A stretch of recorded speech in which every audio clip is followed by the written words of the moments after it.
Welcome to Pembroke Hall Memories podcast. I am Lance, or Jelly, or Prince, as most Pembroke Hall people know me. And my co-host is Philip, or Any, or NFL, as most Pembroke Hall people know him.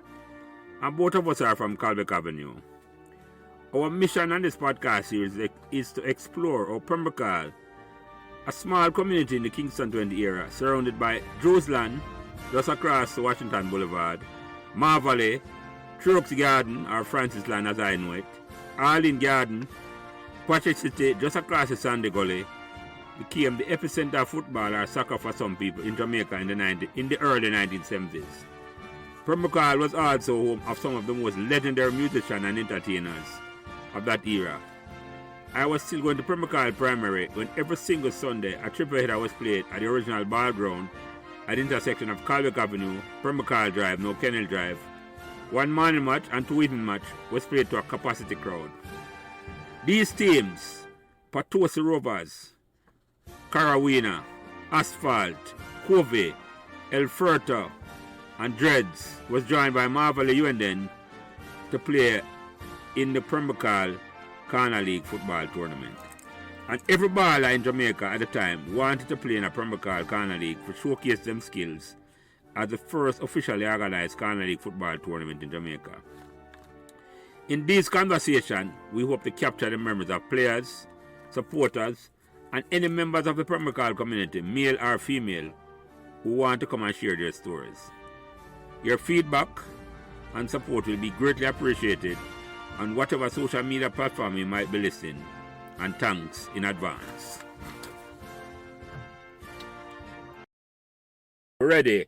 Today is Sunday, August 28th, and welcome back to another conversation about Pembroke Hall memories. Me, as usual, Jelly, or Lance, or Prince, and my co-host is Philip, or Any Fowl. Our guest this week will need a proper introduction because will not need a proper introduction because he's from an elite group of sporting brothers who grew up on Patosi Avenue, about 200 meters from my yard at Pembroke Avenue. His oldest brother, Tennyson, was talented in any sport he played on the triangle field or over Boys Town, as we call it, round them backyard. Respect. And at Francis Land, whether it be football, cricket, or track and field. His other brother, Jeffrey, was also older than him, was an elite track and field athlete at my alma mater, Meadowbrook High, and was the first boy to win Class 2 400 at Boys Champs in 1977.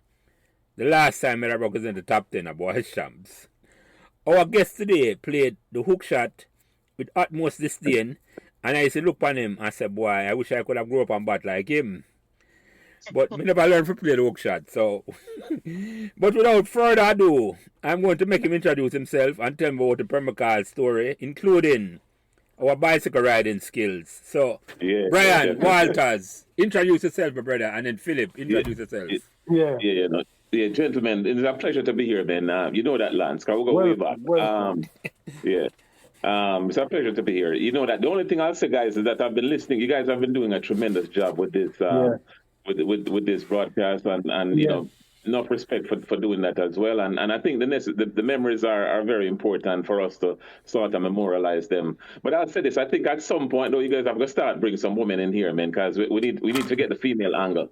And I'm actually sure you guys are working on that. But that would be an interesting perspective as well. And there's quite a few of them with some good stories that we need to hear.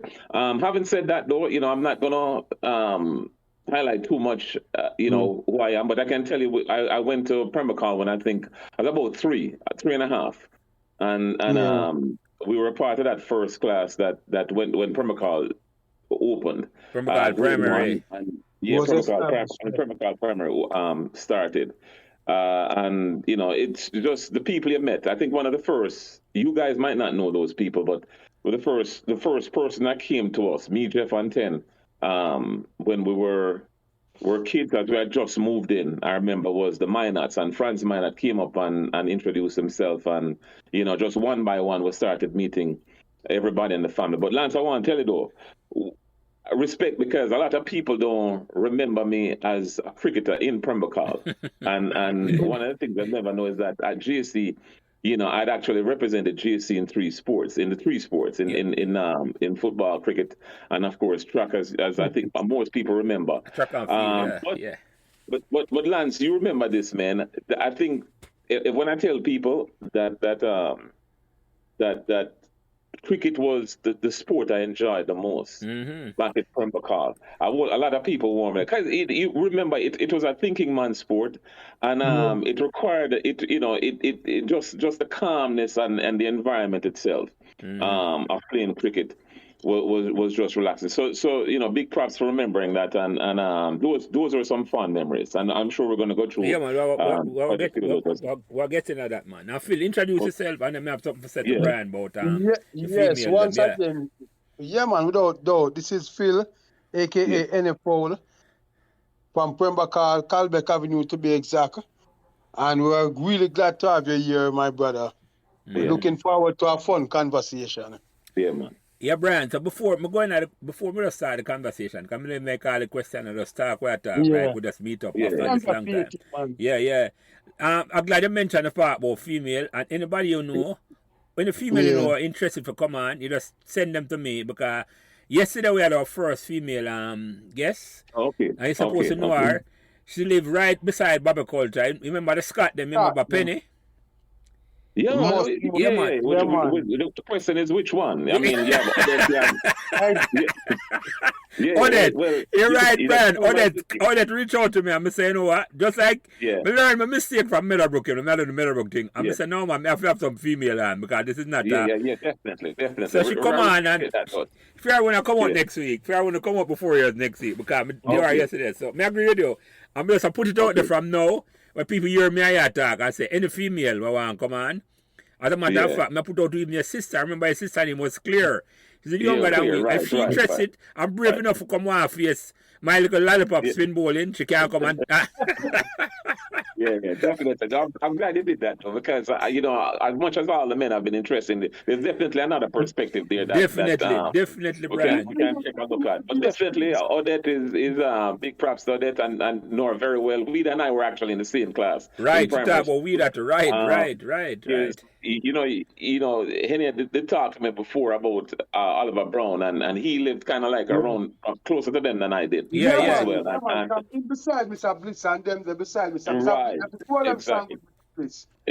Exactly, and I know I reach shout out to Tommy as well, because Tommy I told Oliver she didn't think, because I left Jamaica so long that I would have remembered her. But definitely, man, those you remember my Pembroke Hall memory is very vivid. So that's good. I'm looking forward to hearing Odette and the other ladies that will come on as well. And I'll reach out to a couple of them and tell them to reach out to you, Lance. Definitely, Brian. You want to give them a number and everything, you just tell them, and man, definitely. Open to that, Brian. I want to talk to as much women as possible to come. I learn less when I started the Meadowbrook thing. Because when I started them thing, Brian, I never think people are interested, but I realize a man want to tell them story, man and woman want to tell them memories, and it's a good thing.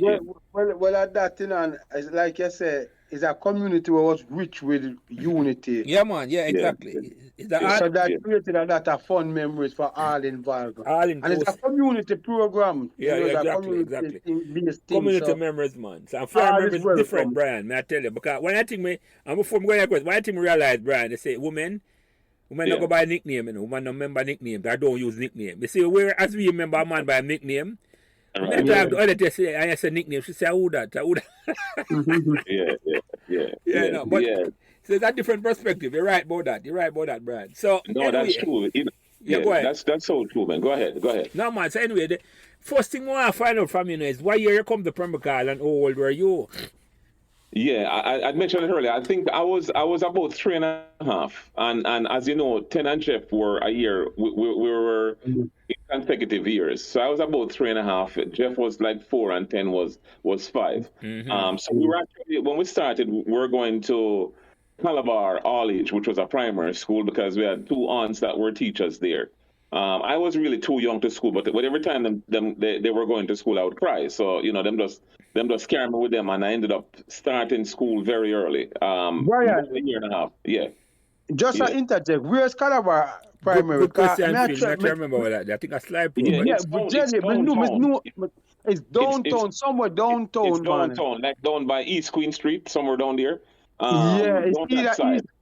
Yeah, but I try remember if I eat the pan Slide Pen Road close to Blood Bank, but I'm not think of that at a Calabar I primary. don't know exactly where I it was, don't but know I know in fact the it, I church just that was say. attached to it was the East Queen Street Baptist Church. So it's down that side. That's a good question. You know Close at the town.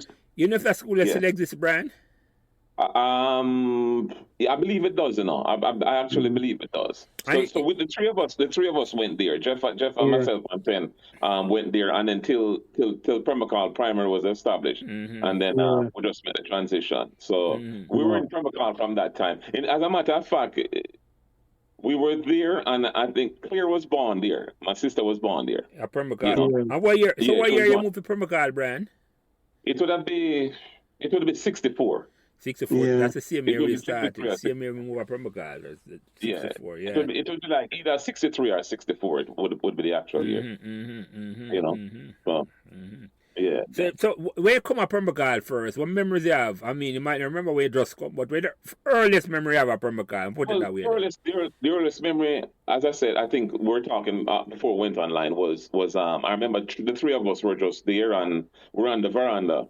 And this is really going way back, man. And for the sake of your listeners who know the minors, they had left Pembroke Hall, I think, somewhere around 72 or 71, because I was still in primary school. I remember the brand, so you have to tell me about it. No, you know the name sounds familiar, but I can't put the street where These guys were original. They were original Patosa players, because the older brother, who was Whitney, was the first goalkeeper, to my recollection. Patosa Rovers. Okay, I got you. Yeah. In fact, I used to call him Cave. The reason why I call him Caveman was he used to play barefooted, and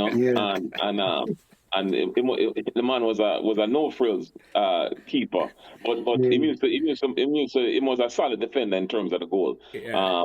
But they were a little older than us, so there was one brother, Andre, and then Petra, who was the last one. Andre was in my year, and I think we're also in the same class in primary school. So you wouldn't remember them too much. You guys wouldn't remember them. So which part of them used to live, Brian? Where them used to live? They were two houses to my left. Oh, down the road, beside the Ingleton. Going towards the next door to the Ingletons. Yes, okay, right. I got you. Yeah. So they were there, and then by the time you guys were still in primary school, as was I, by the way, they had left Pembroke Hall in either 71 or 72. So I didn't clearly, you would not remember them. No, right. You would not remember them, but that was going back, and they were the first person, and then we just started meeting like the Nicholsons and Oliver, of course, across the street, the Bliss, Bobby, God rest his soul, Culture, right, and then we just started, the whole of that side of Whitney, and there. Just started linking up, obviously, and then Lance, as you guys know, and Henny, we started going up the street, and then you guys became, incorporated into just our development as well, and then Pembroke Hall Primary became really sort of the melting pot for everybody. So you guys went to, I know Hennifer went to Pembroke Hall Primary. You went to primary, Lance? Yeah, man, Pembroke Hall Primary from 1969. Yeah, man. And my first, when we go to basic school up the road, up at Clydesdale, and when we reached primary age. Right. I remember the man. Yeah. Right, okay. Yeah, man. Okay, I remember. Okay, so you had primary. So yeah, I think you were the year below me. Yeah, man, I was a year below you, Brian. Yes. You were the year before me. I started 69. Yeah, man, I remember that. So, yeah. So, what's some of the other people remember now, apart from the minors, remember now? Well, you call some of the name them already. Well, everybody upon the block, and when you get tight, and as you get older, and as you start exposed to primary, then you start branch out, So, you and everybody. And then, of course, Pembroke Hall of a way where, irrespective of the age group, there's a group of people that that you will link up with in terms of camaraderie, and so that was the same for me. You started meeting people from my grade. We're in grade one, from grade one, and then you met all the people that were also there and that didn't even live in Pembroke Hall, but for the most part, the man, and then sports was really an integrating factor. Because once you start play ball or run track and them sort of things there and play cricket, then you started branching out more and more. Yeah, man. You would greater exposure. A different mindset you come in, a different set of money I meet, you know. Different set of money. You start meet a different set of group. But you know, again, especially from Patosi, you know, I tell you, a major spot was even going to Mr. Lindsay. Yeah. You know. Can't forget that. Yes. So if you go Mr. Lindsay, you know, or if you go around Sis. Yes, Sis shop on a Calbeck, yeah, right. If you're listening and you don't understand. One at Patosi close to the drive, right? No, that's a Miss Gardner. Exactly. That's a Miss Gardner, Phil. The one Sis now in front of Kane Current at Calbeck Avenue. It was the liquor field. Yeah, in front of the liquor field, Brian. That's at the riding. Yes, right, because I try remember the one at Patosi close, just outside Flamstead. Miss Gardner, that man, Miss Gardner. Right, because that's how you used to buy Titi, brother. Yeah, right. So, yeah, exactly. So go ahead, Brian. Yeah, man. I try remember that the name of that shop the long time. Yeah, so to answer that question, Lance, once you start going and you start going Mr. Lindsay, then you start running to the bottom Patosi man them. Yeah, man. You know, Roots and bull and the man live. Yeah. Right. You start branch out, and you know, once you're big enough where your parents allow you for Rome Road. Yeah, allow you for go Mr. Lindsay. Then you start see the other crew, and then you meet, you know, man like Beck and Mikey and that other crew, Floon, that crew from down the bottom side, you know, yeah, and then from the class, you know. So that's just really it just evolved. You don't really think about how you met these people. Them just became a part of your life anyway. From the school or you know, the extracurricular activities as well. Yeah. So that's good. And no fun enough I go the same school because I tend to say enough of them man they go the same Calabar and all. Because Mula went to Calabar. And the Meadowbrook, And Meadowbrook, right. That's where I was the outside, I know. Right. That's where I was the outside. You're an outlier. You're the only one that got JC, you're right. Yeah, but the only man at the GSC, man. Or the outside. That's Pembroke Hall and Meadowbrook, you're right. Or to a less extent, KC, you're right. It was Pembroke Hall and Meadowbrook dominate Pembroke Hall. Meadowbrook and Calabar, I mean, sorry. Yeah, within the proximity there, sir. Yes. Yeah. We get up early, man, that more than everybody else, and you know, me want to tracks go JC and stuff, and boy, you know, part of the fun for me was coming home, like, you know, Christmas or waiting there, especially because, well, you know, I was home, but I ended up, and of course, a lot of man knew me from probably more than a lot of JC man from Calabar and Meadowbrook because I was so, you know, integrated into those schools. Yeah. Just from the friendship. You know, just from the friendship, as you know, from Pembroke Hall. Yeah. Every man was there. So, when you come to Pembroke Hall, Brian, apart from the people, what Pembroke Hall look like to you? Where they come from, what community they move from to Pembroke Hall? We were actually in a, I think the last address was, no, you remember doing a Lance. That's really going back. I was like, geez, No, but remember, Brian, and let you talk to your old lady about it, your old man. My parents and ask them that. So, you know, that was really going back. But I think I understood that we were at a place called Elspeth Avenue, which was, I guess, downtown or closer, and a very interesting story. I might get into it later. You know, my father ended up, you know, moving to Pembroke Hall. So my not only fondest memories, but my earliest memory would probably have to be on Patosi. Really, I don't really know anywhere else. You know? No, I know what you mean, man. Because I don't know nowhere else, but all I know is just like my parents say, I'm born a race town, I'm born a race street, so I moved from race town to my Pembroke Hall. So yeah. So you answer my question, I ask you, man. You just want to know where they come from, the family come from originally.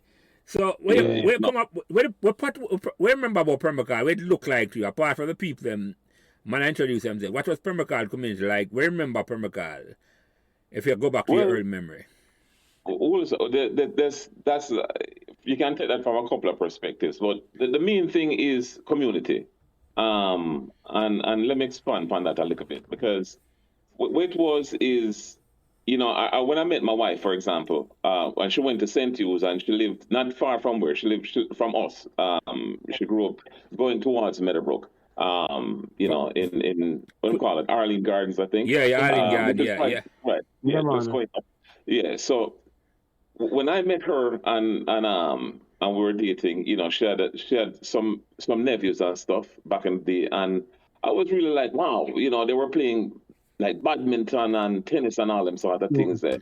and was, they never really have a sense of community as we did. And believe it or not, in retrospect, if you look back on Pembroke Hall, you'll know that it was a very competitive but friendly area, because everybody was kind of, one, you were doing your schoolwork, right? Everybody did work, but in addition to doing to the academic part of who you were, common entrance and then going to high school and stuff. I mean, not everybody went there, even, but there was a sense of community, and there was a thing for me, and the surrounding families was a great emphasis on education itself. But in addition to that, right, then you had the competitiveness of sports, because Wolferman represented them schools. And Jamaica, Brian, and Jamaica, I can't left that out, man. From Pembroke, and Jamaica as well, I mean, but we had that sense of that competitiveness, and that, which not in a good way, in a good way. And I tell people all the time, if you just hazard to think what would have happened if we had transitioned from Pembroke Hall primary and junior secondary was Pembroke Hall high school, as I think it is now, right? And if everybody that really run and play and represent Pembroke Hall high school from Pembroke Hall, because it would have just been incredible. Yeah, man, we'd be a powerhouse, Brian. That's a good way to put it for sure. Yes. It would have been a powerhouse, because so much man that play Manning Cup and that represent them school on different levels. Just track and field alone. Me and Jeff in the same age group. If me and Jeff was on the same team. The 4x1 would win every year, Brian, from class 4. Exactly. So, I mean, and you see, what Brian had talked about is the same thing. Like when I said, if Pembroke Hall could have just keep that nucleus of player together. Yeah, exactly. Man. Yeah, for all sports, man. Understand what you said, Brian. Yeah. No, I mean, so that as a memory, I mean, when the summer came or whenever we get a break, man. The ball or the bat come out, or and we made use of it. So that sense of community, we're I think that, remember. Go ahead. You bring up a valuable point. You talk about where your wife living at just not far from me, less than a half mile from me, and it's a different. Them never have a sense of community where we have. And we took it for granted at Pembroke Hall. That's the same thing I tell you with Patrick City. Yeah, that's how it feels. But you say we take it for granted at Pembroke Hall now. We have a special relationship with each other at Pembroke Hall, Brian. Know that you talk about it. Listen, it's like you could have said people from top of Pembroke Hall, the people from down at the bottom. Yeah. A person live at Anglesey, them know people up at the top of Pembroke Hall. Yeah. The community was close-knit, man. Yeah. And Pembroke Hall primary in particular did that. Yeah. Exactly. It became the melting pot, in my opinion. As the whole, we move forward as a community, and then you just it polarize the younger generation. Pembroke Hall primary, Brian, I think was the foundation, but I think we really expand on that. The fact that when the Corner League, the Pembroke Hall Corner League farm. Oh man, big field. And we were going at that deep, because in my mind, I would have talked about it earlier with somebody else, and they must say, just come to me and say, the Corner League, did you know that the Pembroke Hall Corner League was the first Corner League in Jamaica? Yeah. No, I don't doubt that. I wasn't sure, but I don't doubt that. And I tell you, years ago, I was playing in a league, an indoor league here in New Jersey, and man like Buckner, Mikey, and Platty was on the same team. No, Skelly. And we're talking about that. You remember Dirks, right? Because Dirks and Dirks Campbell, yeah. Right. Right. So, and Dirks and Skelly were brothers. Our brothers. I don't want to say word. They are brothers. And so we're actually. That's a myth for me. I get there. No, I never know that. Yeah, man. Yeah. So Skelly and little brother, and we're actually talking about that, and both just that, and he was saying that. I think he was saying that he was part of that history as well. I've been, put in the first team. Now, the man that used to play for Asphalt. Yeah, as well. Skilly, Asphalt, original Asphalt, man. Yeah, the original album. So we had a good conversation. Now, this is going back years ago, though, when we were playing in that indoor league in Jersey here. So yeah, I mean, Sunday evening, man, like right now, over talk, man, I head wrong, especially for the most part. Patos used to play the second game. Yeah, man. Patos had the big team, yeah. The big team about the feature game. The feature game when Patos and respect to the man from Carolina and the other place them, but when Patos we're not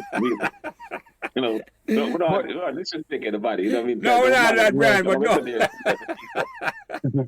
I see it's funny mistake because I said thing where Carolina man never like, Yeah. Well, listen, we're not disrespecting the body, but when Patos are playing, a big run is that. And it don't matter who them was playing. Them that play Dreads, them that play Asphalt, them that play Carolina, them that, whoever them was up against. That was a marquee game. And it was a game where you come out, man. I mean, you live for that for the Sunday. You come and that was huge. That was huge for all of us as a kid. Yeah, man. For watch them games there. And boy, those memories, but I don't know if our children can really appreciate that. Listen, you can only appreciate something when you're a part of it, because it's kind of hard to understand it through the eyes of somebody who been through it. It's like how people have them kids and they must say, boy, them kids are Jamaican. Your kid ain't no Jamaican. Your kid don't grow up in no Jamaican culture. Them going to tell us them are Jamaican when them running for please you, but them not even think about say, boy, I'm going to live in Jamaica. Boy, I'm not forget Jamaica every year. So Brian, before we get into the Ghana League, because I remember when the first time you ever remember, because as my memory serves right, we used to play for Boys Town before we started on the triangle, Which one come first, you think? Well, you know what? Let me say no. Okay, both of them was kind of around the same time. Simultaneous at the same time. I'm going to tell you why it's probably the same time. It's a good question, though. My recollection, I think them happened at the simultaneous. The reason why is because if you remember, the parents them used to run you off of the triangle. Because the ball is over the yard them, yes. Exactly. So triangle would have been like after school. So Boys Town served that like a purpose because it was more discreet. It was as it was behind my house. Yeah, man, right over Francis land, yeah. Right, over Francis land behind my house. So you just jump the fence and either you bring your bat or your ball. That could have played all the time, especially like in the summer. We couldn't really, the summer you can't play ball. I mean, you have to do some schoolwork or something, or something. But Boys Town, and let me explain Boys Town, by the way, to the audience. I was just going to ask you that, Brian. Go ahead, So me go explain that, because we know a lot of Pembroke Hall man over here, Boys Town, I'm going to think probably Trench Town, but Boys Town was and to his credit, it was actually coined by 10, my brother 10, because color red was him colors, and I'm like Boys Town. That's a good time that I try to remember where the name they come from. So I never know him get the name. Exactly what I'm gonna ask him. How them come up with that name? That's how we came up with the name Boys Town, because Tennyson, we call him, just for the future now, we call him 10. If man I say we keep talking about a number, that was what about Tennyson Walters, the original, the big brother Walters.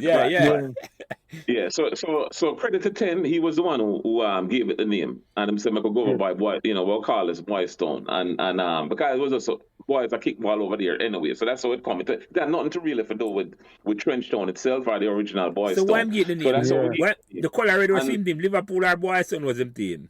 Exactly. So you remember that, Lance? Exactly. That was a team. So if a team are wear red, that was a team at the time. And so would I go? So it was this patch of land for those of you who are unaware, the listeners who are unaware of what we're talking about. It's a patch of land by Francis Land. It was actually Tree Oaks or Marbley bordering True. Because Doreen Avenue take you straight into Marbley. Right.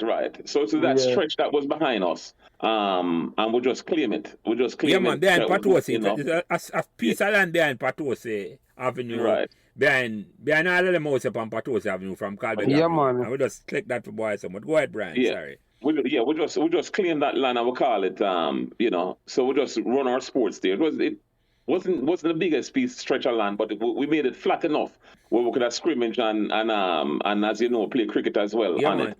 So and it worked out perfect. It was actually a perfect piece of land.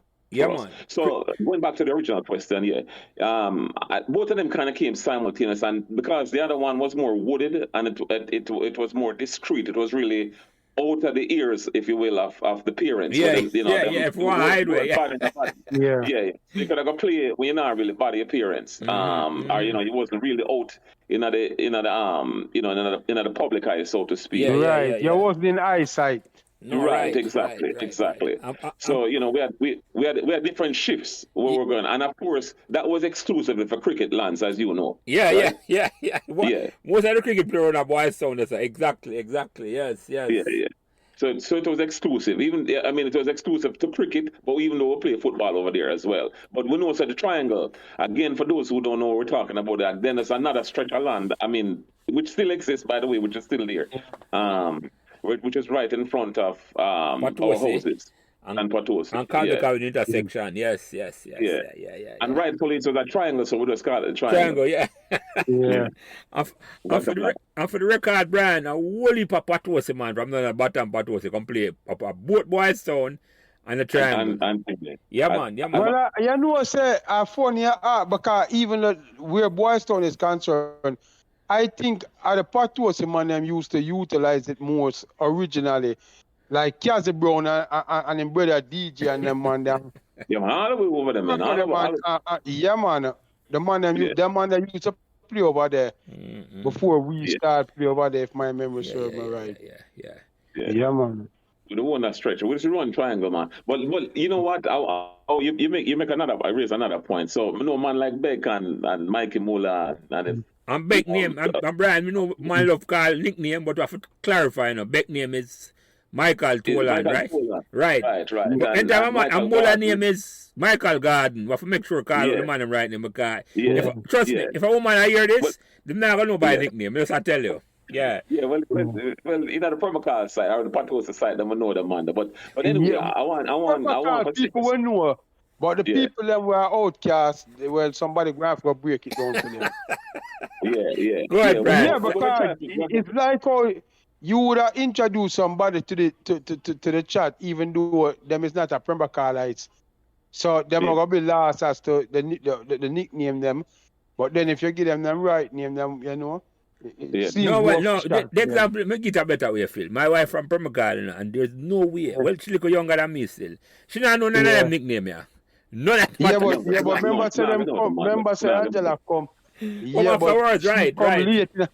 But Phil, listen, because you know what upon the conversation yesterday, I talked to Odette, Odette don't know none of them nickname, And Odette older than me.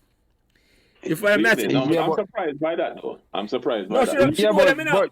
When you hear the conversation, you know why still. See, I'm going to let her out. Jerry, the longer that thing, remember, say, even though them know people, them not really know them to them depths, especially most members of Pembroke Hall was, like I said, a real community. Most of our mother and father will live with it. Yep, exactly. And the father them don't want them daughter. That's exactly the reason why. That's why them glorify going to the shop. You can't remember brand. We have boys, can't leave the yard anytime, But the sister can't go away. Not unless you have a brother. Exactly.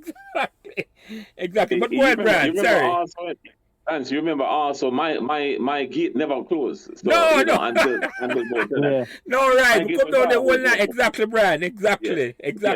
We meet down the area. I would sit down there the whole night and we chat. And man. I say, yeah, man. My gate was always open.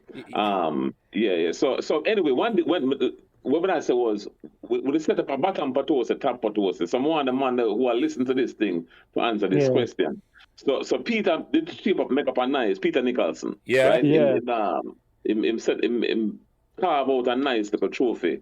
And we said we could play a match. It was in the summer. It was summer holiday, I remember correctly. The trophy make out a bleach black and spray it with silver.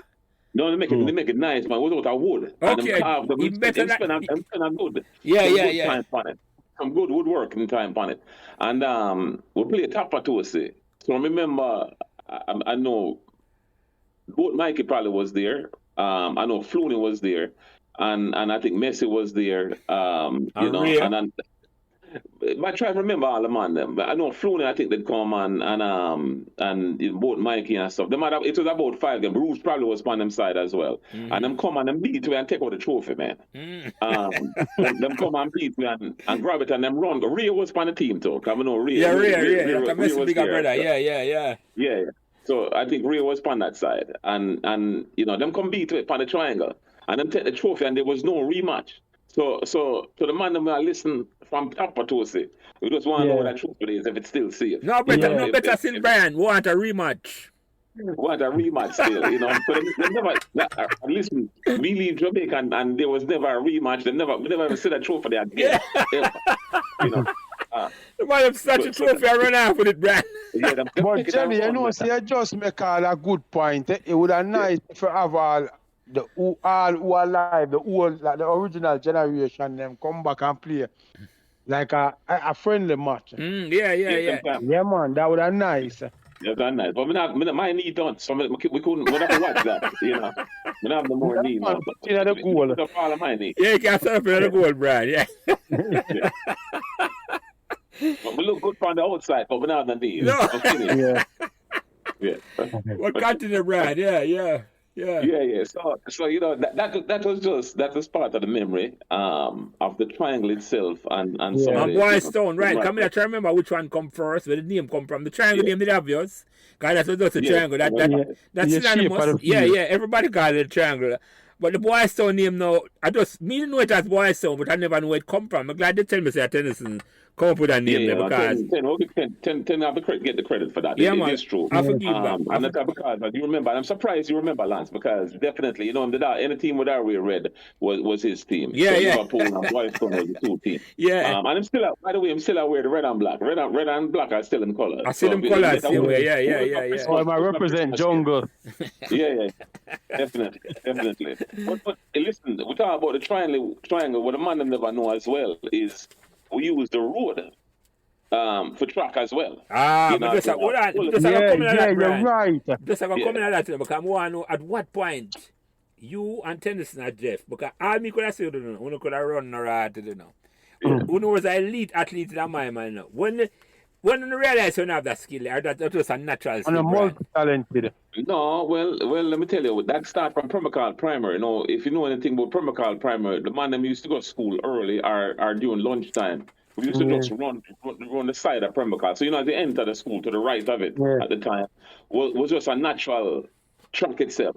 Yeah, beside the high school, yes. You will have devotion. Yeah. So man used to run from one fence to the other fence, and so from that time they used to discover, say, you know, you had some.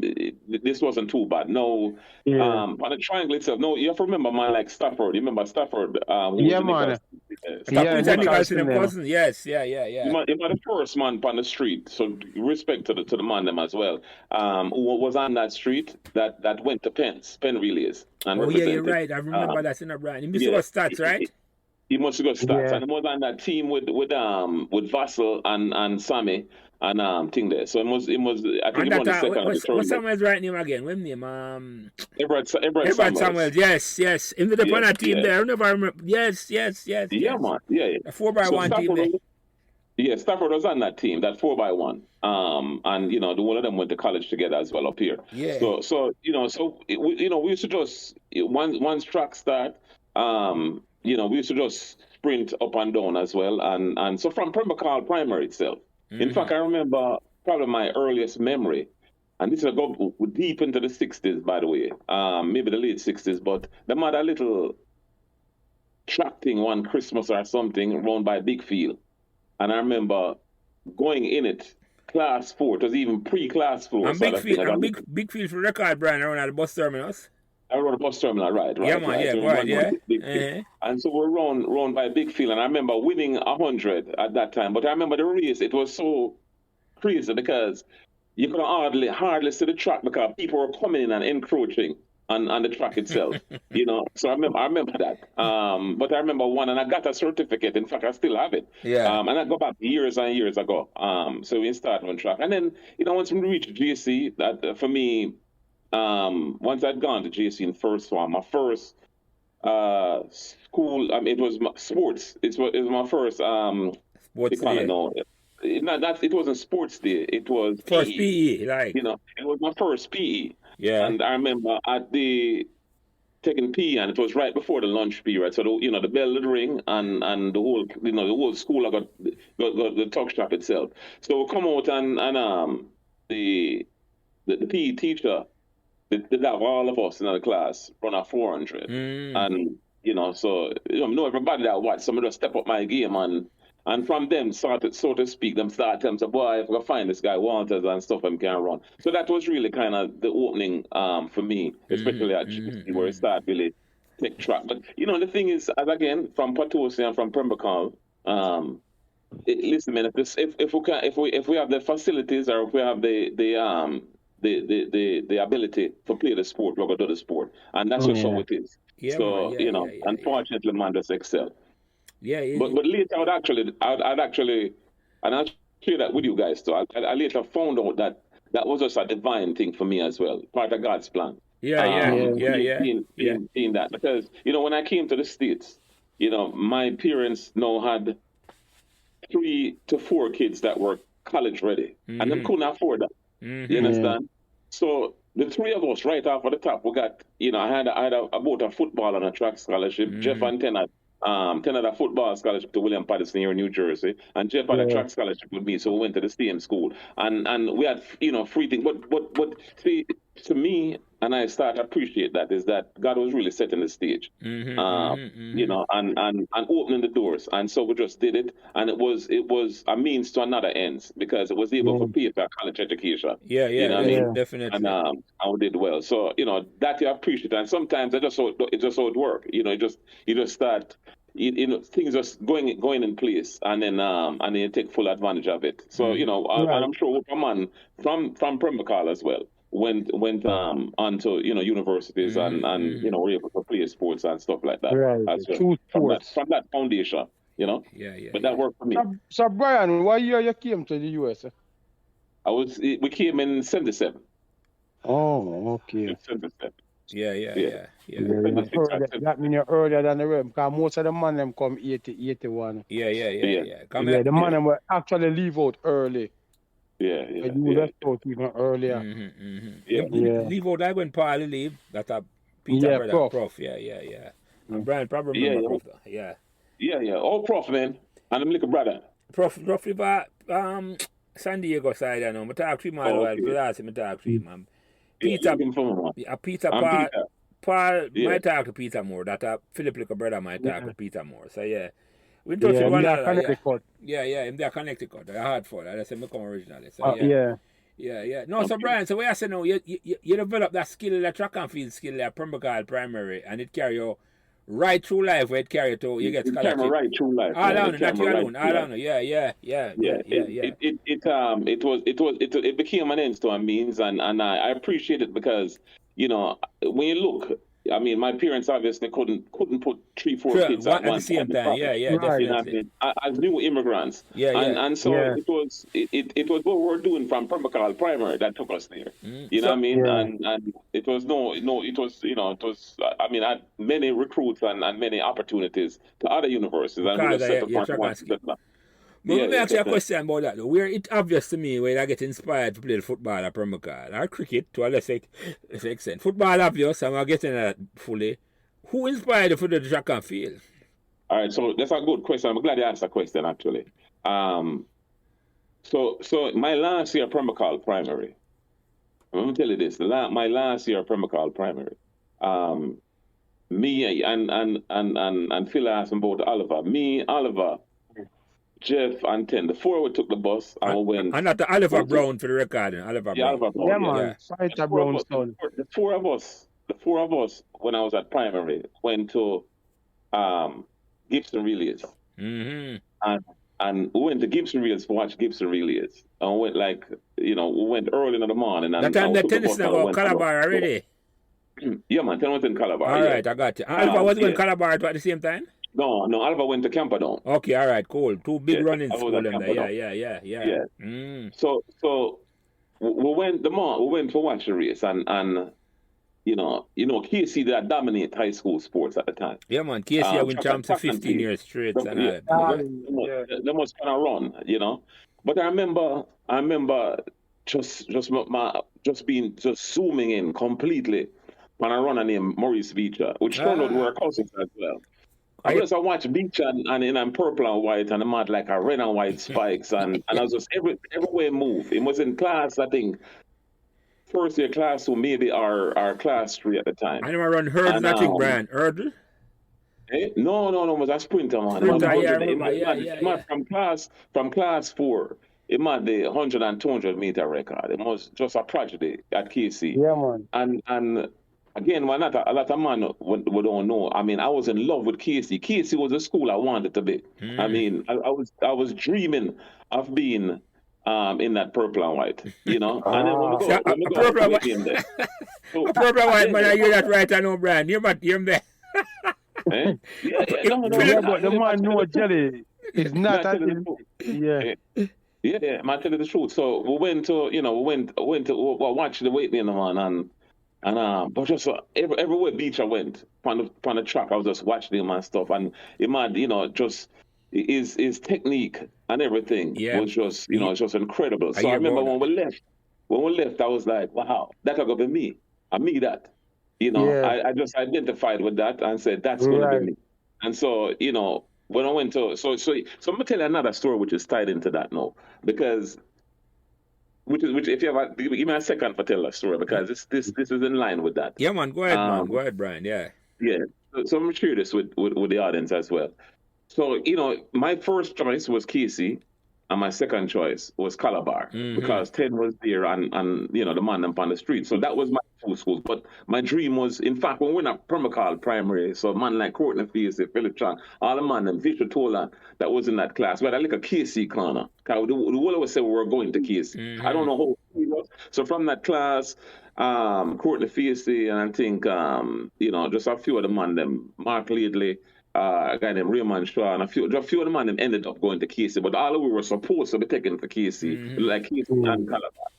And so common entrance, the results come out on a Sunday in the Gleaner, and so when the results came out, so I'm gonna show you when we end up at JC. When the results came out, my name was it was neither at Calabar nor at KC. Yes, yeah. I went to not look, started looking at every school, but nowhere to be found. I was to be found. So essentially, for that Sunday, I didn't pass. No, to her credit, Miss Thompson, who was our vice principal at the time, I heard that through Pembroke Hall that I didn't pass, and I was in a pretty competitive class. I was in grade 5A, and every side of them work. So it was kind of shocking, to say the least. And I was crying. I remember crying the Sunday, and boy, I'm going to pass, and, I'm definitely now go back to Pembroke Hall primary. All of my classmates now will, leave me and all that sort of thing. So actually, Miss Thompson. Miss Thompson came and she said, listen, I know what's going on. I'm going to call the Ministry of Education tomorrow and find out how come, you didn't pass. And, what was the result. So anyway, they pulled up my result the next day. And it turns out that I had passed, and well, so did very well, and the common exam. Got them go and them pull it, and them say, well, listen, because as I told you, I'd start school early, so I was only, I think, 9 or 10 at the time, and them say, well, I'm too young, and his name started with a KC was full, Calabar was filled, and them can't again, make him go take it again. We just run to a school, and a long story short, that's actually. My woman just approached Jason. She said, "We take it." We them, they looked at the results as well, and them said, "No, we take him. We take him," and that's why I ended up at JC. Oh, wow, that's a unique story, Brian. That's what, yeah. We never know but that. they did do that, if you passed and you're too young, and them the space them ram up where you pick, them bounce you and make you take it to over car. Them, as I said, them say you're young, you still have time. Yeah, them was like, no, I'm very young, man. take it again, and I'm gonna pass again, make him go on the following year. So, literally my woman just went to them to wait him there, and she said, "Oh yeah, definitely make him come." But then it turned out for me, as much as I wanted to go to KC or even Calabar, it turned out that JC was really the school for me, because I make a name for myself, And, And the principal at JC at the time. Good choice. It's a good backup choice. I have no JC regrets, I have no JC. Yeah. JC chose you in a sense, and you said, no, you love it. You don't regret that at all. No, I'm pleased with the destiny. I have no issues with time at JC. The only problem at JC was sometimes it's just too far, and I was always at school playing sports, so I had to stay back. And I leave like one of the last man for come home, man. And another Pembroke Hall man, Pembroke Avenue man, who got JC too. Tony Bowen, yes, the legendary about himself, yes. Last week, man, Tony and your cousin Rocky as well. When them come through, Lance, Rocky used to come to JC as well. Yeah, man, Rocky didn't have bigger. Yeah, Rocky was a bigger man phone. Yes, that's a brother. Phil, who still live on Mall Road. Yeah, man. We know him. Yeah. Him they got JC too. We hear them up with the fear brand. Yeah. Respect, man. Respect. Rocky, my brethren. So that was my kind of JC story, and how we end up there. But originally, my focus was always KC or Calabar, because Meadowbrook, as you know, and Calabar was pretty much just an extension of Pembroke Hall Primary. Yeah. So that was that, but that's how I ended up at JC, and again, no regrets. I loved, but I enjoyed my time there, and it was as good for us as well. Your neighbor them up the road, we part them come the Nichols them from Dougie. Yeah, the Earons, Nichols, and Earons them, Georgia, and where don't got sister name again, Brian? Judith. Yeah. Not Nichols them. Never another sister. Earons. You know them. Philip, not quite remember them. Georgia and I pass come and join together for go Meadowbrook. So yeah, man. And our younger sister was there as well. So that's my direct neighbors. Them next door neighbors. Yeah. Right beside me as well. Yeah, man. So you're surrounded with Calabar and Meadowbrook. That I don't like a short man daughter. Yeah, Mr. Aaron. Yeah. Mr. Aaron. Yeah, man. I can't remember him name, but I know him short and walk on him too. Work at D&G. Hey, but Phil, let me tell you something, because years ago, what your sister did, your older sister that said she remember who Michelle. I was. And then never used to Michelle, right? Yeah, Michelle, yeah. Yeah, Michelle. And we had linked up through social media. I said, well, listen, don't you remember me, because your parents never let her out of the house. Well, no, because unless I got shocked. Yeah. Same thing. but I try to tell you, say, most parents now want them daughter out the road. Exactly. Them time the man was man, and I like know when man a she. Yeah. Them time the man a man. Man a look for a woman. Man a look for a man. and the father, them know that. No, but today, we are confirming, it's the auditor yesterday, Brian. And that's why the female perspective, I forget it, because they don't get a chance to explore like we, But when them come, we tell them story. When them come, why them come tell them story, Brian? Because close to hear the story. So, yeah. So, I didn't know that JC story, Brian. Come as I wonder, how the Brian ended up at JC. Yeah, that's the JC story. JC, I was never, it was never on my radar. Yeah. It was out and wait so far. Calabar could have walked, or Meadowbrook could have walked. Them that two is the choice. The brother them got Calabar. So by that time, Jeff was going to Meadowbrook already. They just started high school together. So it was okay. Yeah, and he was at Meadowbrook and waiting. And listen, some of my fondest times as well. But we used to come to Lance on a Friday, but we used to hang out on Meadowbrook on a Friday evening one, and that was also another big thing. That was another big thing. Going there as well. That was some great times. No, man, no, that's some good man. But before we go into the Corner League, I did mention say tennis of Ajax of Amsterdam. Why give me this behind that, because wow. Yeah, listen, you're ready, lads. You're ready for me. Doing research. Research. It's not a play show, my brother. No. It's not a play thing. You think research. Yeah. And want to be the next Howard Castell, man. You're come ready for me. But so let me tell you, it is so true. Ajax was another thing on the radar because Ajax are the greatest the greatest football team country that's never win the World Cup. Yeah, man, the greatest footballer of our generation, man. Johan Cruyff, yes. They win European Cup 3 times in the 1970s, man. Yes. Yeah, absolutely. Yeah, absolutely.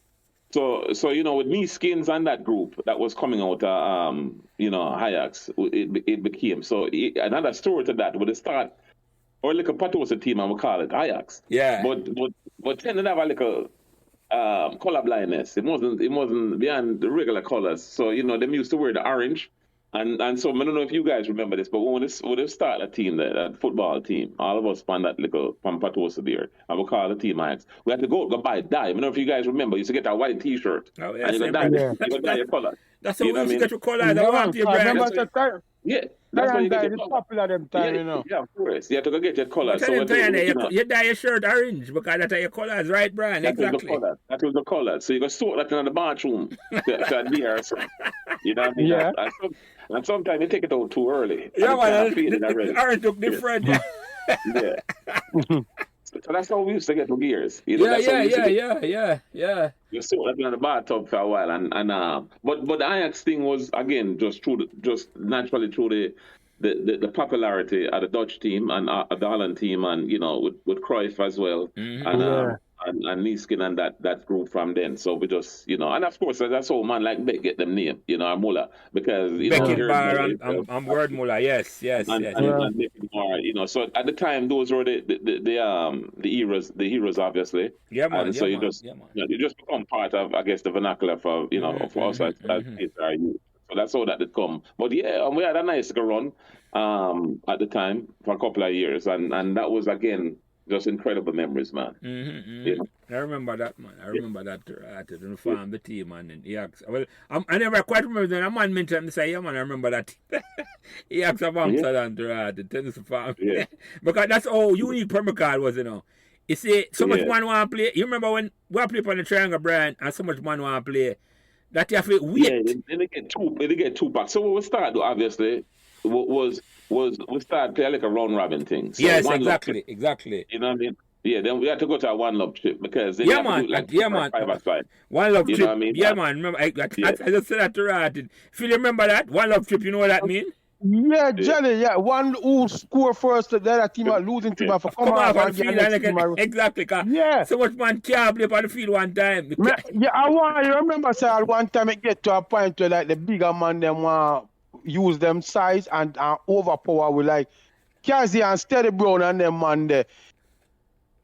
Jack Spool, like the whole of them man that used to come play down there now is like them as a boy true we are a footballer, where's Calbet man them. Yes. It's like we for just hold our corners and allow them make them use the field. Yeah. But here what happened when you play a one love trip. God help you if the two team we have play and every goal is gonna be disputed because the team don't want to come out of the field. Right. So the man them gonna dispute it and so of course the side who gets scored upon, the team in waiting, I go there on the other side and say, listen, it was a goal. You know what I mean? So forget you off of the field. So that was in itself. But yeah, sometimes it just get, especially in the summer, man, and in the evening. But you see, that is also a testimony to Pembroke Hall unity because it still never resulted in a war. No. Nobody never that fight. We're all friends. No, but that try to show you say that was the uniqueness of the community. The man not leave and come back for nothing at all. Man just come off of the field. Exactly right. Yeah. No, nobody. Not even going part that could have go down so easy. Yeah, that never even entered the conversation. No, that's a unique thing about right. That's why the triangle alone, the amount of different man that come play. And no vibe never reach a stage when no weapon or nothing never come out yet, right? Right, because we're not about that. Right. And that's another thing Brian mentioned earlier, It's like intellectualism where come from all of them youth that we play with the triangle, It's more special than Brian. It was more the sports, It was not just sports at all. Come on, have to do homework. No, you have to do schoolwork. Yeah, you have to do schoolwork. It's not both. Yeah. Yeah, and I tell you, gentlemen, one of the things we really appreciate about Pembroke Hall, and I tell you, I mean, Yeah, you have to know it's a Pembroke Hall primary. I don't really want to call the name, but would I get some government scholarships out of that school there, out of Pembroke Hall primary? Man, Man, that do them work. And you know, I got to tell you, some of the nicest people and you know, well-trained, cultured people that I've met in my life, you know, come from out of Pembroke Hall. They were just decent people. They weren't wealthy, you know what I mean? But you know, we had enough, and this just the sense of community as well in as the right way, my friend. The word me that use, Brian, I feel is Pembroke Hall was pure class, man. Class. Absolutely. Class, right through and through, man. And if a man understand this, him not come from Pembroke Hall. When we use the word class, when we use the word, everybody from Pembroke Hall know me I talk about. Don't even have to say nothing more than that. You follow me as a Brian? Absolutely. Yeah, no, absolutely. Absolutely. That's how me describe that, man. It wasn't a money thing. Yeah, because it's only a person where was sensitive, emotionally sensitive, about just hear it and automatically jump to the wrong conclusion. Them can't jump to where them want to jump from. Me know say, when we grow up in a Pembroke Hall like you and Phil, Brian, in the 60s and 70s, and to a lesser extent the 80s, a pure class of this, man. The family and everybody who live in a Pembroke Hall, man. As I said, Brian, full of class, man. My name not going to say more than that. Decent people, man. Yeah, man, exactly, people. Brian, exactly. I'm telling you. I mean, really, truly decent people, and boy, I got to tell you that is, you know, that has been a serious foundation, I think, for all of us. Yeah, man. You know what I mean? Yeah. From them really good people, and I want to tell you one thing, and everybody that do them schoolwork as well in Pembroke. However, you know, because, you know, would I live among some people too who weren't as serious or you know, maybe broken homes or whatever. But they still fall in line but it never influenced the rest of us. You understand? No, right. You still knew what you had to do. You still know what you had to do. Brian, I think it go that way. I think we influenced them, you know, them tried to become. Maybe in many ways. Even though them probably never do the schoolwork like what we do, I think them look up to we and I say, yeah, them want to be like us in terms of certain. We have a high school. A large percentage of man live at Pembroke Hall went to high school, man. A overwhelming percentage of man. Yes. A huge percentage. Yeah, man. A huge percentage. And we never high school. Yeah, go ahead, Brian. And not only just going high school, that did well as well. Yeah, man, not just high school, right? Man, not do them work. You know what I mean? Man, not do them work. But would I play hard and work hard? You know what I mean? Exactly. And I think I was living life to its fullest, my friend. What's that? No, himself I live life to the fullest, which is so a pure fun, man. And you're right. Not get left out at all. But before we go to the football, Brian, because I know we're going to talk enough about the Corner League football and Major League and your memories. You mentioned something earlier, and I have to talk about it because nobody talked about it at all before now. It's a bicycle exploits. Remember the bicycle race we used to run? Yeah. All right. So it's about 6 or 7. Man, I said, boy, the man that lived the life of Pembroke Hall, but we did. You know, let me tell you there's a little run for a time when about 6 or 7 of us, I'm going to call some name, Harville Palmer, me, Lance, your brother Patrick, I try to think who else used to ride with me. Oh, yes, Stephen Miller. And, Stephen Miller, yeah. Miller and Gray. Michael Miller. Michael Miller, I talked to him earlier. Yeah, man, Dragon, yes. Yeah. Right, Dragon, right. So about six of us used to go up on the hill and ride. And me and Patrick did link this, because he must tell him son this. And I think we're the curtail this. We'll come down the hill and we're going high up on the hill. And I remember the time, boy, Lance, you know this vividly. Yeah, so we're going to ask some questions. We're going to ask some questions. So to the listening audience, we used to go do this ride religiously every evening after school. We'll take a run and we'll go up on the hill and come down. And this very fateful day, what happened, but somehow Patrick came off. His bike started skidding and came on, and I was behind him. And he hit my brake with the top of the hill. I come down, straight down the hill, and immediately my brake went out. It just popped. You know what I mean? And every man that lose them brake, we started to hit that like a panic button. And remember, Lance, here's where I don't like you filling some of the gap, because somehow we came down at the bottom of the hill. And Patrick had to go to the hospital. Yeah, man, I remember and I don't know how that happened. I don't know how we made it to him.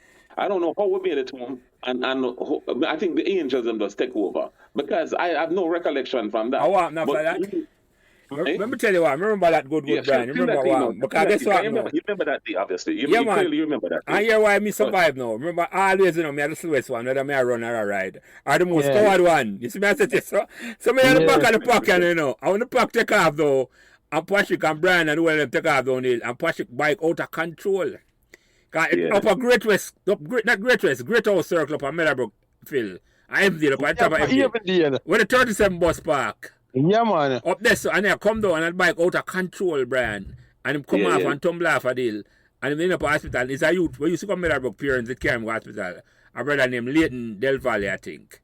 Right? Because we have a Meadowbrook at the time. I draw a blank from that, man. You know about the incident, but I can't recall how it ended. Yeah. So listen, me and Patrick actually talked about this several years, and he said, boy, I remind him about it, but he said, Brian, you have to tell my son this. Tell my son that story. I can't tell my son that story. And when I tell him, he said, boy, Patrick, I draw a blank because I don't know what was up beyond. Listen, it's just a matter of survival. Forget to the bottom of the hill. Come on, I had 0 brakes. Yeah. It was a that's steep. And of course, every man in a full panic mode. Yeah.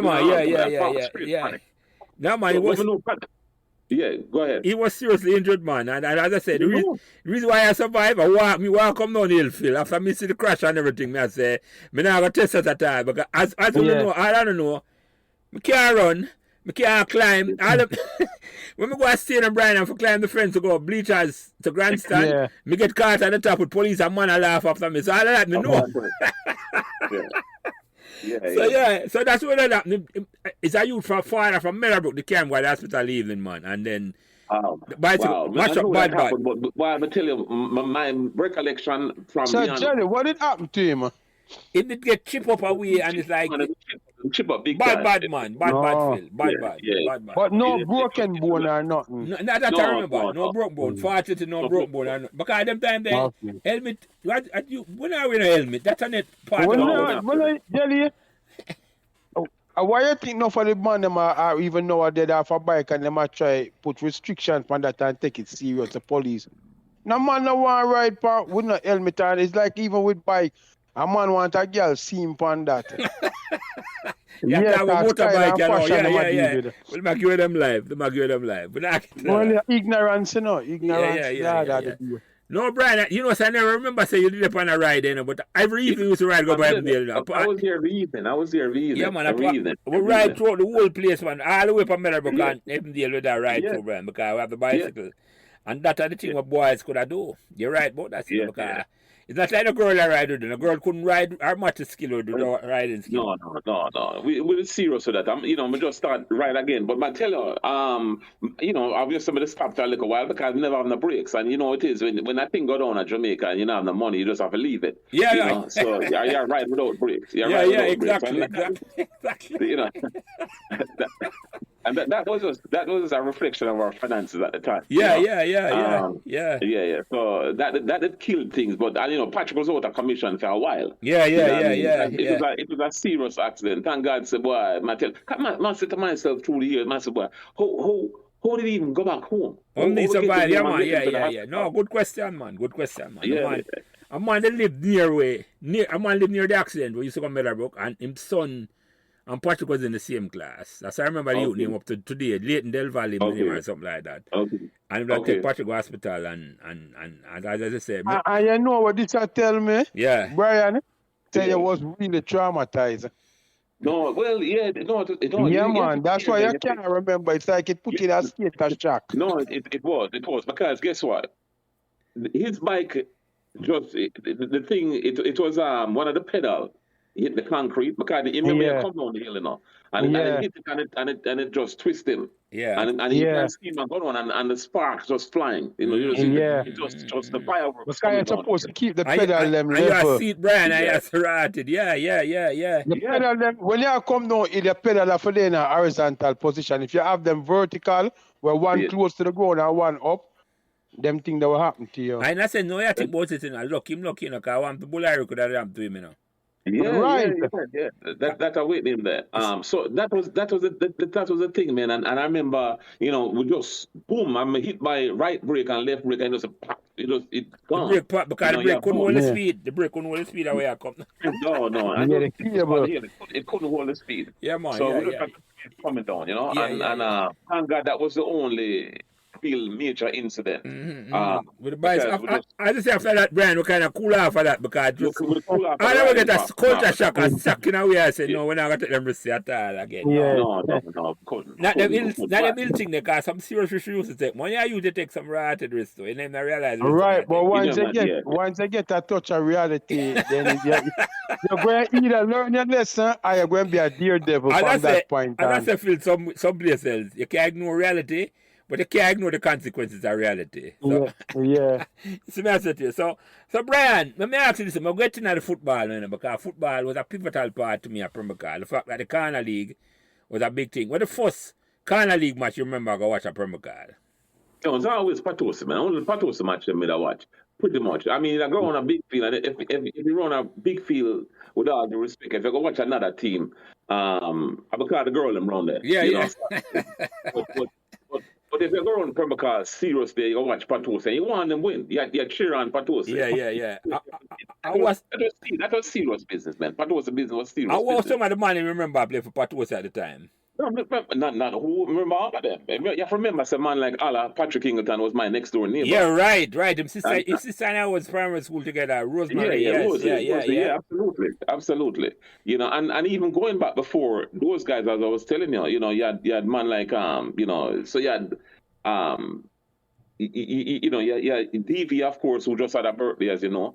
DV, give me right name, I know, right name. I know what it is. That's Donovan Clark.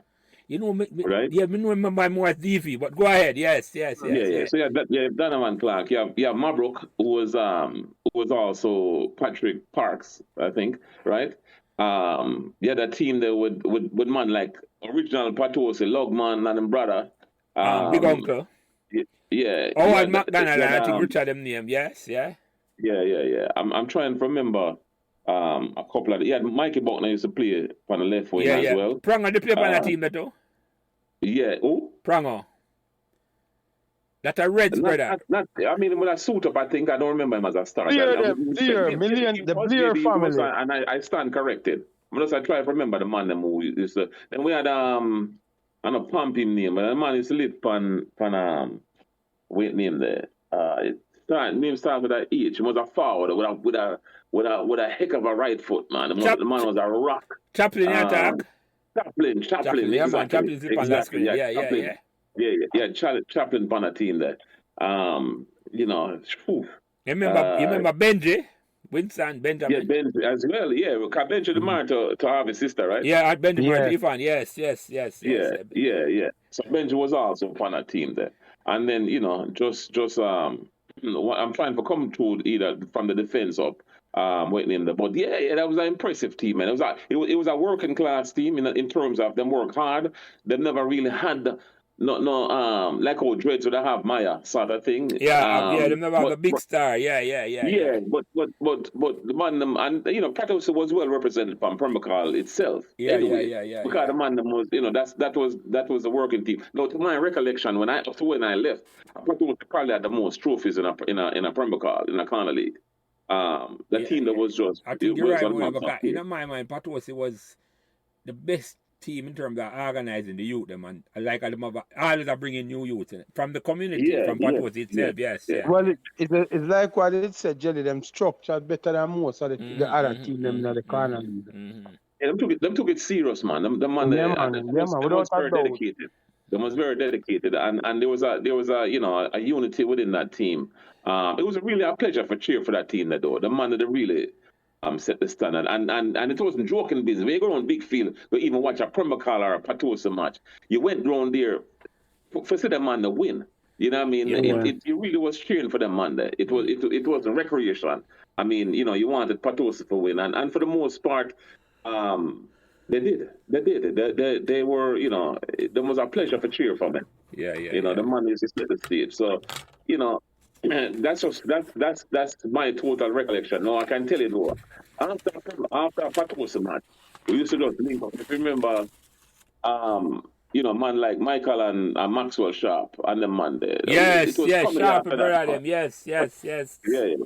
So it was a whole of comedy after that though, and before and after on a Sunday evening before you get ready for school again. Big Field was awesome and cheering for them. Yeah, man. I call them man, and I remember them when they have a younger sister too. I think a Jackie should have named. Right. Them had a couple of them, and an older sister named Maxine. Maxine, yeah, she come. One of them come in the book too after a while too. Yes. But remember Mike and Maxine, man. Right. Yes. I call them man, and I remember them man that too, Brian. Good talk. That completely forget about the man that. I see at them woman that would I like get from the program now. Forget an insight from them. Yeah. How them view where did I go on, and the fact that them brother was a part of it. Absolutely. You need that perspective. Yeah. So you remember Ruth called a man name, and I can't forget. When Ruth called a man name, I said right, and other man called him name. You remember Ungina? Who? Ungina. You remember that? He used to play for Patosi. Ungina. That's probably after I left. No, man, Ungina one of the original Patosi man. But as I say, really? Yeah. Unless you had another name. Maybe for example. Yeah, because for example, Allah, we used to call him Allah. Patrick, I knew him as a kid growing up as Patrick. Allah Nuts, Nuts your dog, yeah. So we just call him Pat, you know what I mean? As my next door neighbor. Yeah, do it beside you. Nuts, we didn't know him as Allah Nuts, yeah.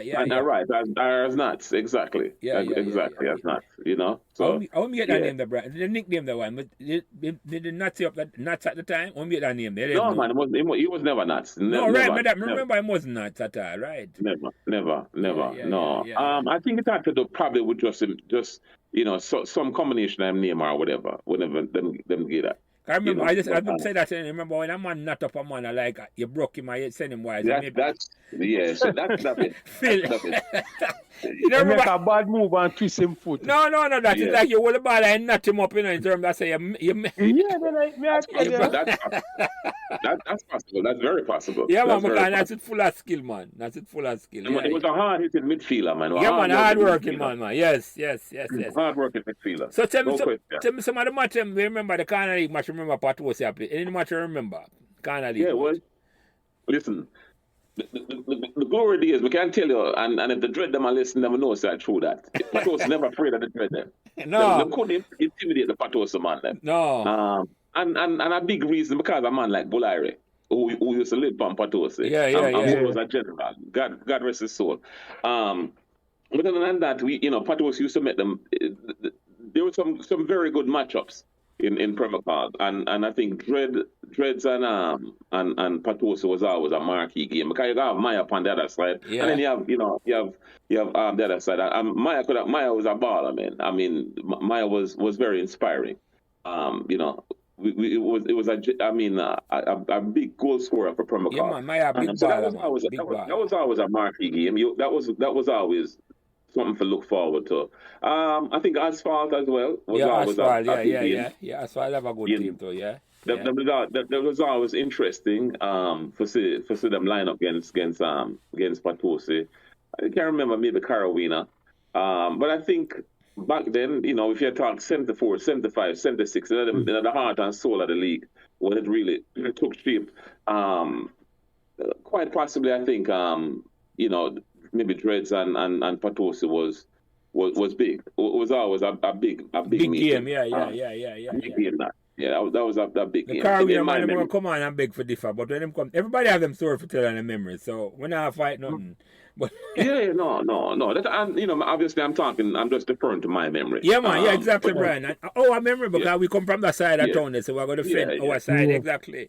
Because Patosi, we adapt exactly. We never have no other team from Pembroke Avenue. Right, that's how we live. Yeah, exactly. Yeah.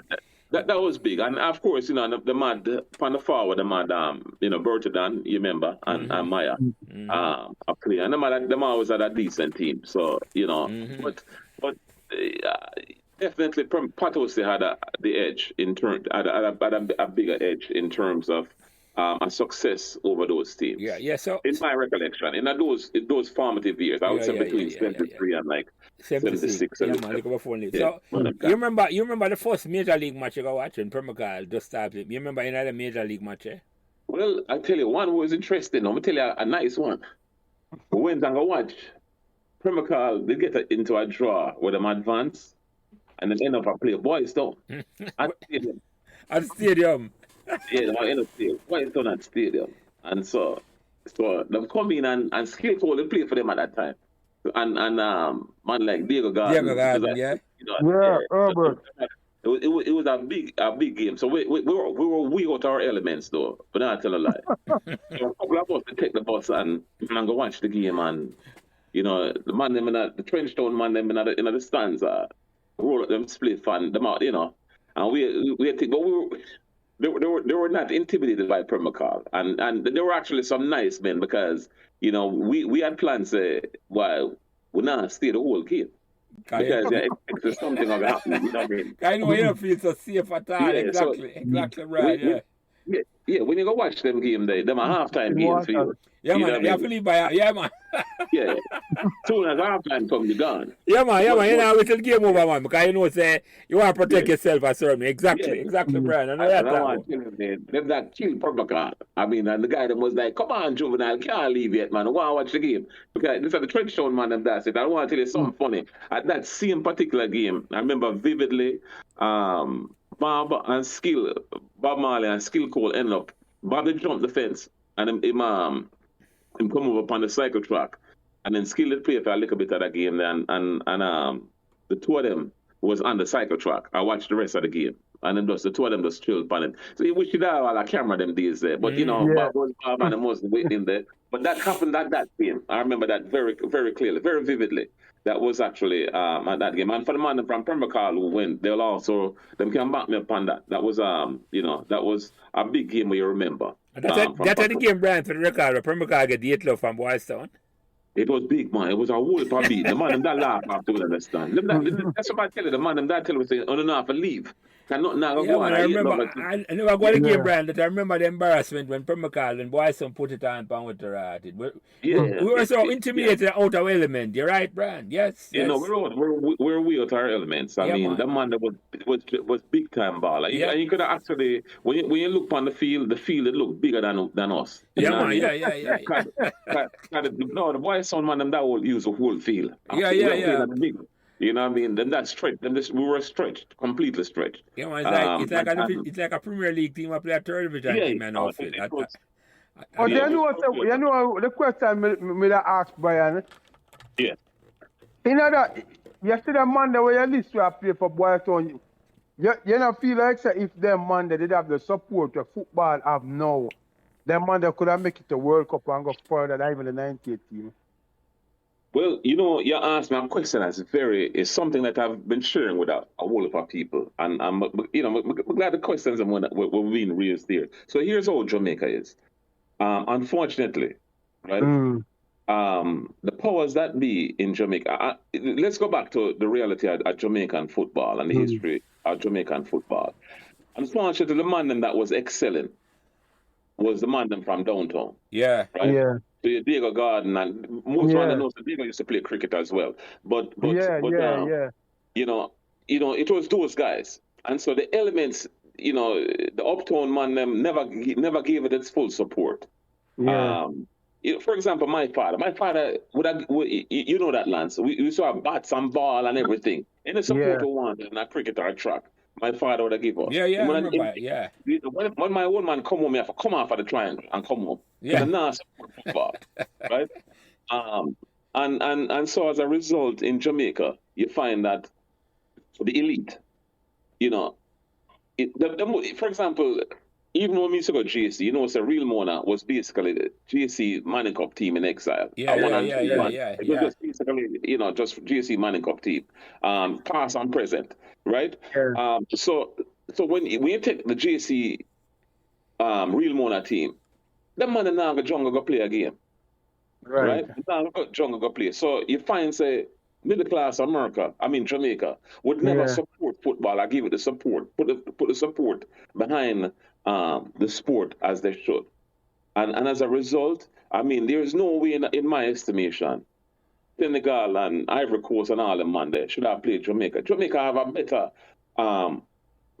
better facilities and better upbringing than those guys, and it's the only sport quite frankly, we are Jamaican. Of all the sports, by the way, where we put our mind to, I mean, Jamaica, a bobsled team, right? Yeah. We we have swimmers, we have boxers, we have everything, and we have never really made it at the highest level as a team.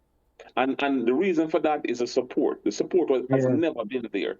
No, you take the same man of that because I'm treated Jamaica, because football was always treated as a downtown sport. No, you take cricket. You take cricket. Cricket is a gentleman's game. So you take the same downtown, you take the same downtown element, and guess what?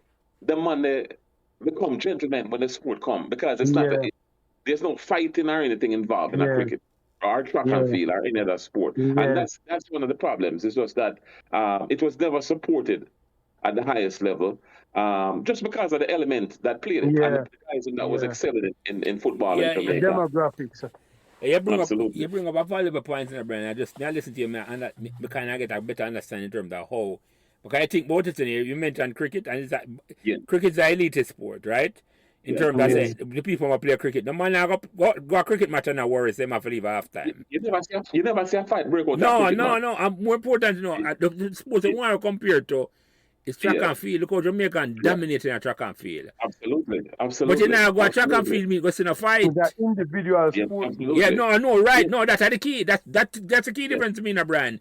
It's an individual sports, Because like they say, a crowd do have a mind of its own. The more people, it's a greater the possibility for problems. Yeah. But listen, even if you take the same element, you have a whole part downtown man will come play cricket now. But then when they play cricket, they play it as gentlemen. Yeah, man, that different mindset in my have, man. You have to have a different mindset. Absolutely. It's a different mindset. The majority of people around them is that, so them have to conform. It's like exactly. And with the people in the Pembroke Hall, we are potential troublemakers. Them still know say the majority outweigh them, so them have to conform. Next you're gonna miss you now too. I'm just gonna say this, cricket is a no contact sport. Track and field is a no contact sport. Right. And soccer, but you can't just imagine if Jamaicans they play American football. Yo, man. Them would have to be a man. Them would have to be a man side of the field.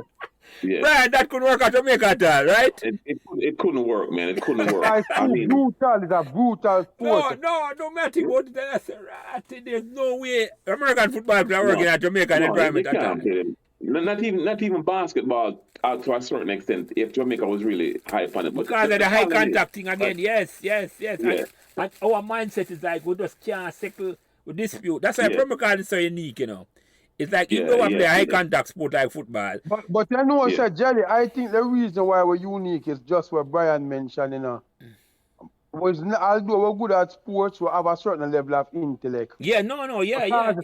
Because believe it or not, the only way a community can survive and survive peacefully is if everybody have a certain level of understanding of life through intellect. Reasonability, because right now, when idiot oldness are talk about 2030, Jamaica first world, how you become a first world country when the majority of the population are educated? Yeah, because when I hear ignorant people, majority of the population ignorant. The problem is, is that we don't have a way, and it comes down to the intellect, though, And maybe it's not just intellect alone. Let me not say that alone. It's like we don't have a way for settle differences without fighting, Yeah, exactly. Hold on a few. Let me hear Brian. I say, go ahead, Brian. Yeah. A man run on the field with a gun or bring it with a knife because you're tackling brethren the wrong way and them sort of things. Right. You forgot some man used to play Major League with knife. And when them play a certain team, we're better than them and them know who them say if we just take out that one player, we will win the game. And then put on a player where them can sacrifice and make him all stab the man. And police will like, because me used to see that. I say, man, I wish, I say, team come play Pembroke Hall and man got knife in them socks. Yeah. Well, that intimidation factor, man. The nonsense part, that's one of the sad part of waiting. I'm glad it's a good thing so we don't have those kind of memories, really. No, you're right, Brian, because that's the specialty more Pembroke. Yeah, but we're not gonna dwell upon it because the good old play the body. Yeah, because because we never. Definitely. The point is, when we were high school, Brian, I said, man, a fight and all them things. It's like I said, you didn't understand what that fight, because that's not our world, You're not our world at all, Brian. No. I'm not saying it's a dispute at all. Although I did fight in for Meadowbrook, and that Meadowbrook was like Pembroke to a great extent. Same like Pembroke. Yeah, it's a community. Yeah, same way. It's same type of environment. So yeah. So any other match you remember, Brian, apart from the boys' sound film, but any other match run at the field, well, you remember, another memory I have is and some of the man who are listening will remember that as well. I remember when Skill called to come train the team for a week. And I don't know if you guys remember that, but they come around for a week in the summer, come coach. And every man you run if he was really dedicated, and boy, Skill was incredible, man. Skill was on another level. And that was an awesome time. Watching that. But all the game them without really remembering them in any great details. It was just fun. It was going to cheering for Pembroke Hall because when you see man like Pembroke are Maya upon the same team now and not as adversaries as upon a weak thing, It's just more a Pembroke Hall game than a Connolly game. So this thing, that was unified Pembroke Hall. Yeah. And win or lose. It was just a good game. The memories was great, especially even if we lose and score. You know what I mean? If we lose and score a goal, it was awesome. So and just the camaraderie itself of in the summer, it was something to do. You get dressed and go watch the game. Well, at that, but just like I say, Pembroke Hall League on a Sunday was like going to the movies or going to a drive-in movie. It was huge, man. It was huge. Yeah, man. The car. Remember, me tell you, it's like when I tell Jelly, say when we talk about the woman perspective, me I say, remember, I say, woman used to dress up in them tight jeans and them little jean skirt, and them a come on, come look at man, a football player, especially the top man them. Yeah, because it's like up here and you go college and you want quarterback or the star running back, and all of the girls them want a piece of you.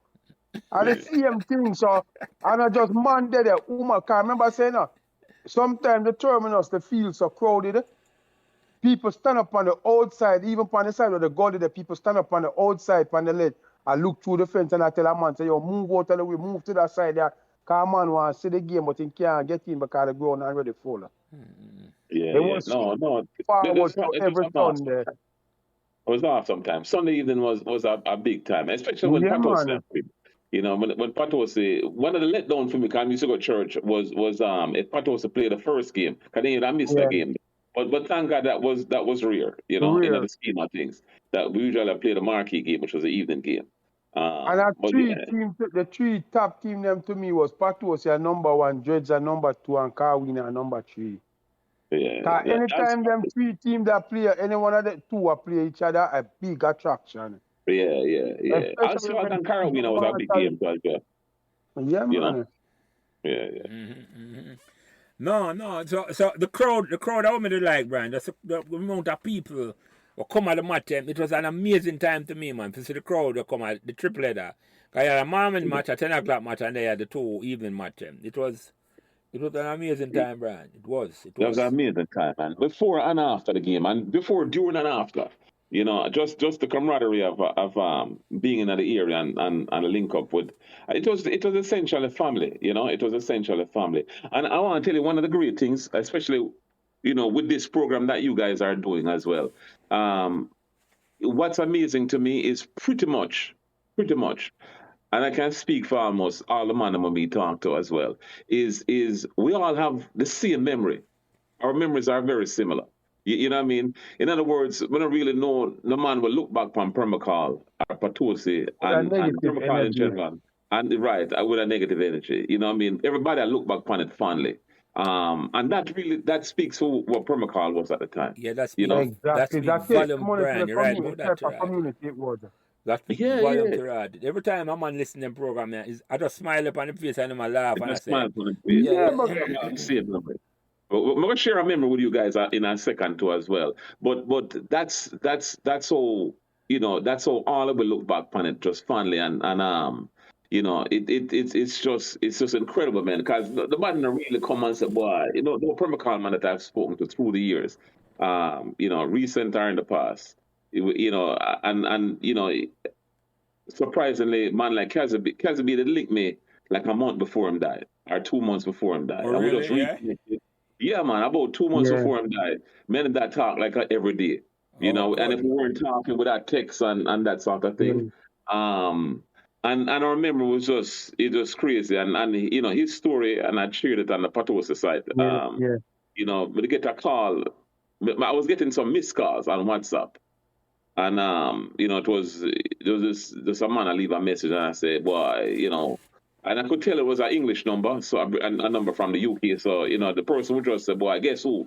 And I couldn't recognize the voice. And I'm call her, a couple of times, and then we hook up, and then it was Kazzaby. I mean, man, I tell you, we just started. We're talk and text and send pictures every day of things, not knowing say really goodbye the man that tell me, that really that just link up. But our memories were just so similar, we're just so similar. I don't want to tell you one of the last things we said to each other. He said, boy, Brian, do me a favor, make sure say, because we talk on a Sunday, because the music go on by Jimmy. At time brother, younger brother, steady brother. Yeah, steady. I call him steady, yeah. So he used to go on Jimmy on a Sunday, them at dinner. Jimmy cook every Sunday in England and them get together and him say, listen, do me a favor. And I remember Christmas was coming. It was around Thanksgiving or Christmas and him say, do me a favor. The next time we talk, man, make sure it's a Jeff and 10 on the phone. And him say, and I promised him actually, but what happened is that Jeff living in Hawaii and the time difference is just crazy, and so we couldn't coordinate it.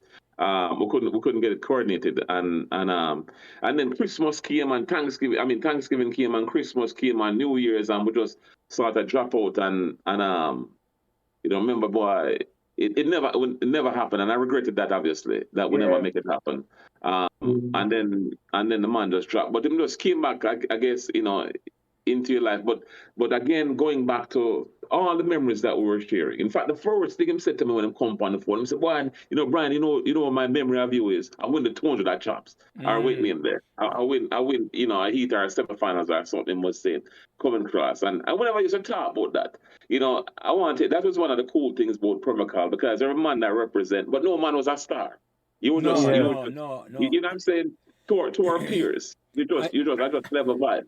You see, I bring up a valuable point, Brian, or Cassie Brown bring up, It's like, you see, when a Pembroke Hall man I play for another school or I run for another school, a Pembroke Hall same, because when Messi they big it up for Dental or Briscoe big it up for Clarendon College or Excelsior, a Pembroke Hall, I say man is a Pembroke Hall man that man. So I know Cassie I say man.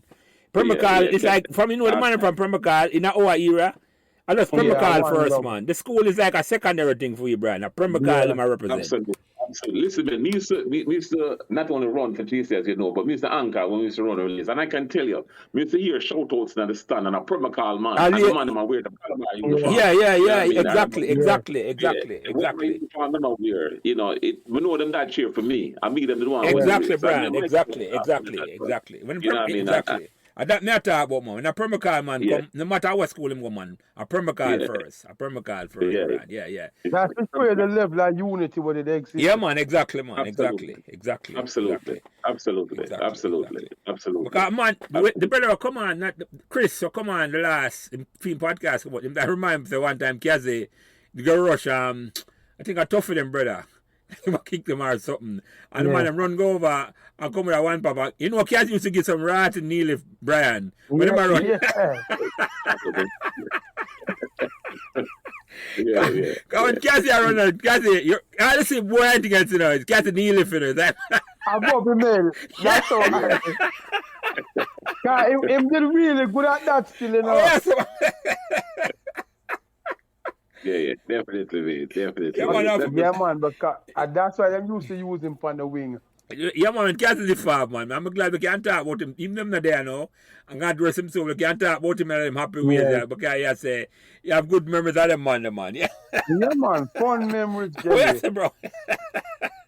Yeah, but some more sometimes with them, man. The man that was, I mean, I'm not telling you, I just on fun. Who would I know? Me and my talk, you know, like the last couple months of my life, and what you know, send me pictures of his kids and me with my daughters and stuff. Yeah. I was talk, not knowing to the man, I really tell me goodbye, you know.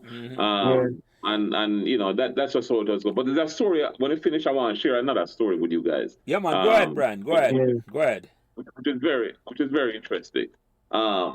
So we used to, in the summer, we used to get up early in the morning. The man we used to run track. So me, Stafford, and Jeff Ten, a whole bunch of we used to get up. And you know, we used to just go wake up each other. We used to get up. This is how we used to do it. Because the man never used to run track like how we used to run track. But it was a whole peak of man used to get up in the early morning. So we used to get up from about 4:30 to 5 o'clock. And what we do is just go from house to house and wake up man. Tell a man, you know, knock on the window and tell man not to get up. So like Peter and Stafford from the Nicholson over that house. Me, Jeff, and Ten would have been Panos, Oliver would have come, and you know, so yeah, the milers and all the way to the same running, you know. So we used to go up on the hill, and run. And then when you go up there, when you went up to the hill, there was, you know, my cousin Andre, John, a whole bunch of us used to go up. And so when we go up, there would be cliques. There'd be another group.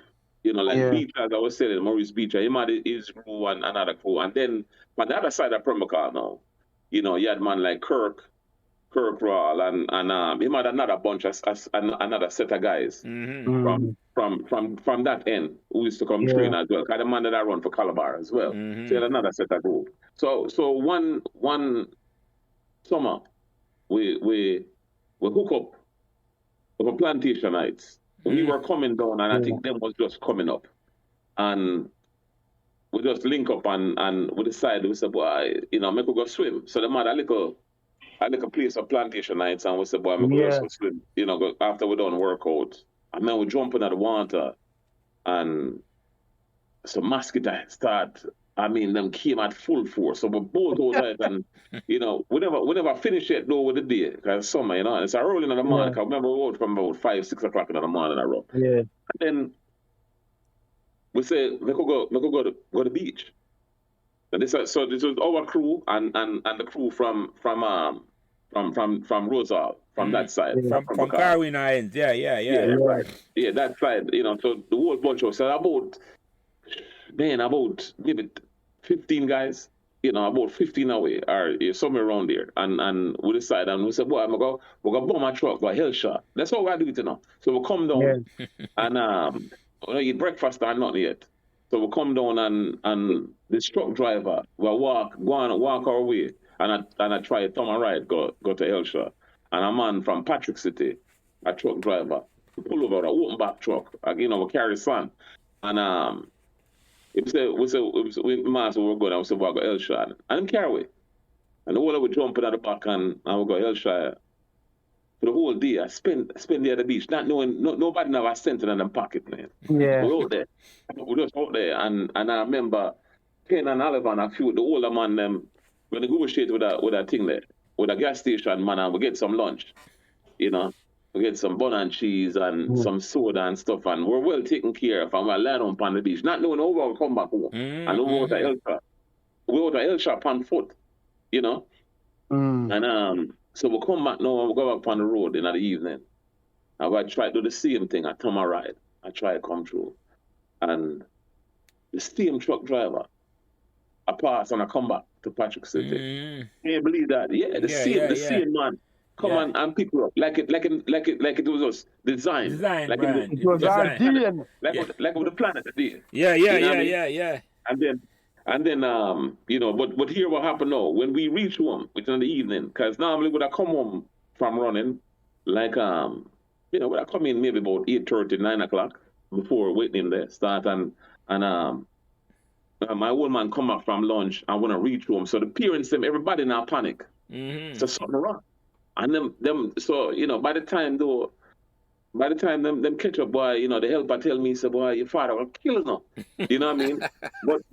But by about 3-4 o'clock now when I reach home. So now that hunger with them, the anger with your parents had, it now turned to fear. Yeah, them start worry about you and something to fear. So by the time my old man come home, you know, all they wanted was make sure so we're still alive. So they never said a word to us. You know what I mean? But as it worked out, we got the same guy that took us back home. And a couple of times, because as you know, Kirk and Gary, 10 mile to Carleen, who was Kirk's twin. Yeah, so man, we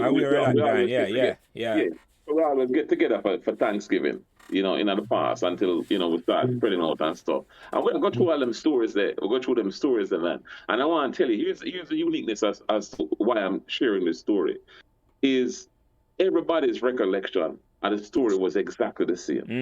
You know what I mean? And so all our kids know that story inside out, and anybody can pick it up at any spot. You know what I mean? Because nobody gonna repeat that story and embellish it. You can't really embellish that story there anyway. You know what I mean? No, it's too unique for make up, Brian. Exactly. You can't make that up. You can't make up that story there. So that was a big part of who we were. And so when you talk about Pembroke Hall and different things where you can go to, man, I mean, all of them, man. I know Kenneth Tunnell was there. And the man that passed on now, they're not with us, but he was there as well.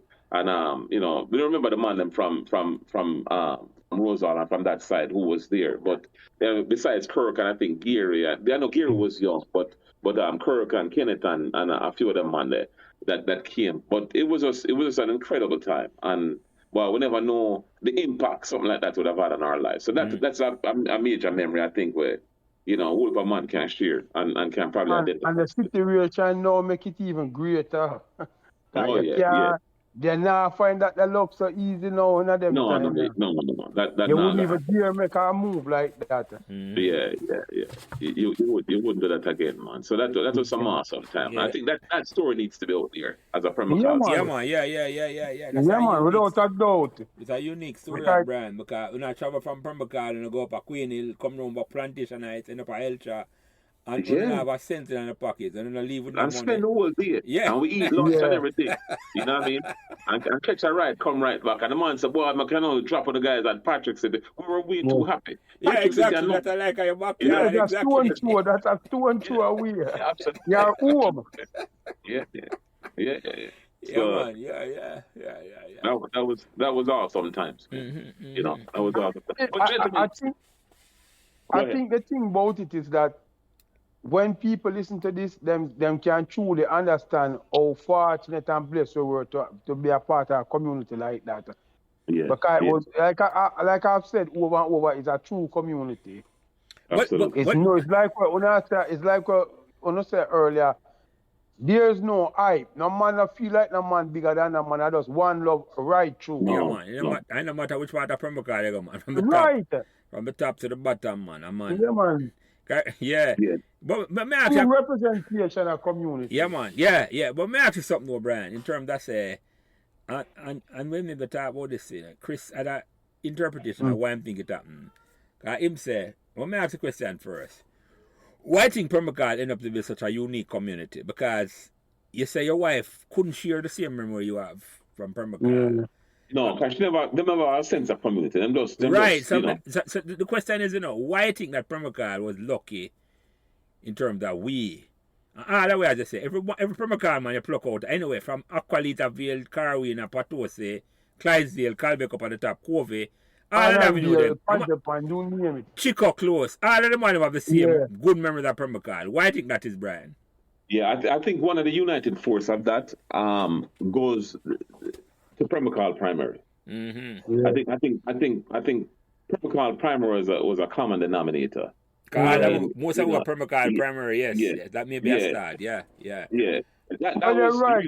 No, for the community, them never have their own primary school. Right. So most of the communities, they never have that. You know what I mean? And I guess people, for example, that went to Meadowbrook. Meadowbrook was a neighborhood school. Same right? Thing. Yeah. So if you live in a Meadowbrook and you went to Meadowbrook, you'll probably have a similar memory to those of us who lived in Pembroke Hall and went to Pembroke Hall Primary. That was, I think, and of course, listen, I mean, I went to Pembroke Hall Primary from grade 1. to grade 5. And you know, man, my memory, even though I'm sure it wasn't all, you know, fun, I mean, I don't have a bad memory of that anyway. You understand what I'm saying? So the memories them start from there. And then, you know, once we remember we had like a summer school too. You have to go summer school. Man. We have summer the first half of the summer. You have to go summer school. And then in addition to that, so you know, we're actually being raised together in our village together. You know what I mean? From Pembroke Hall Primary. And so that just translated and we just transitioned from there to sports. And you know, we had certain areas where we'd play big field, little field, triangle, boys, sort of thing. So we're always together.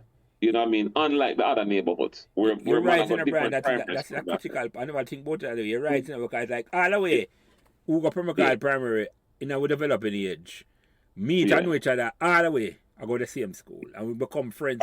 See, when you leave and go different high school, it never matter, you know. That connection they were made. Never matter at all, no, Brian. You're right. I never think about it that way before now. It never matter. Because the primary school was built just about the time when all the way come of age, you know. And all the way, most of us went to the primary school. Absolutely. Like you, I went there from 1st grade all the way to 5th grade until we take common entrance. So whether a man go high school or not or secondary, it never matter at all. The Pembroke Hall primary are the contributing factor. You're right about that. You're so right about that. I think that's the common denominator for all of us. We never think about it that way at all.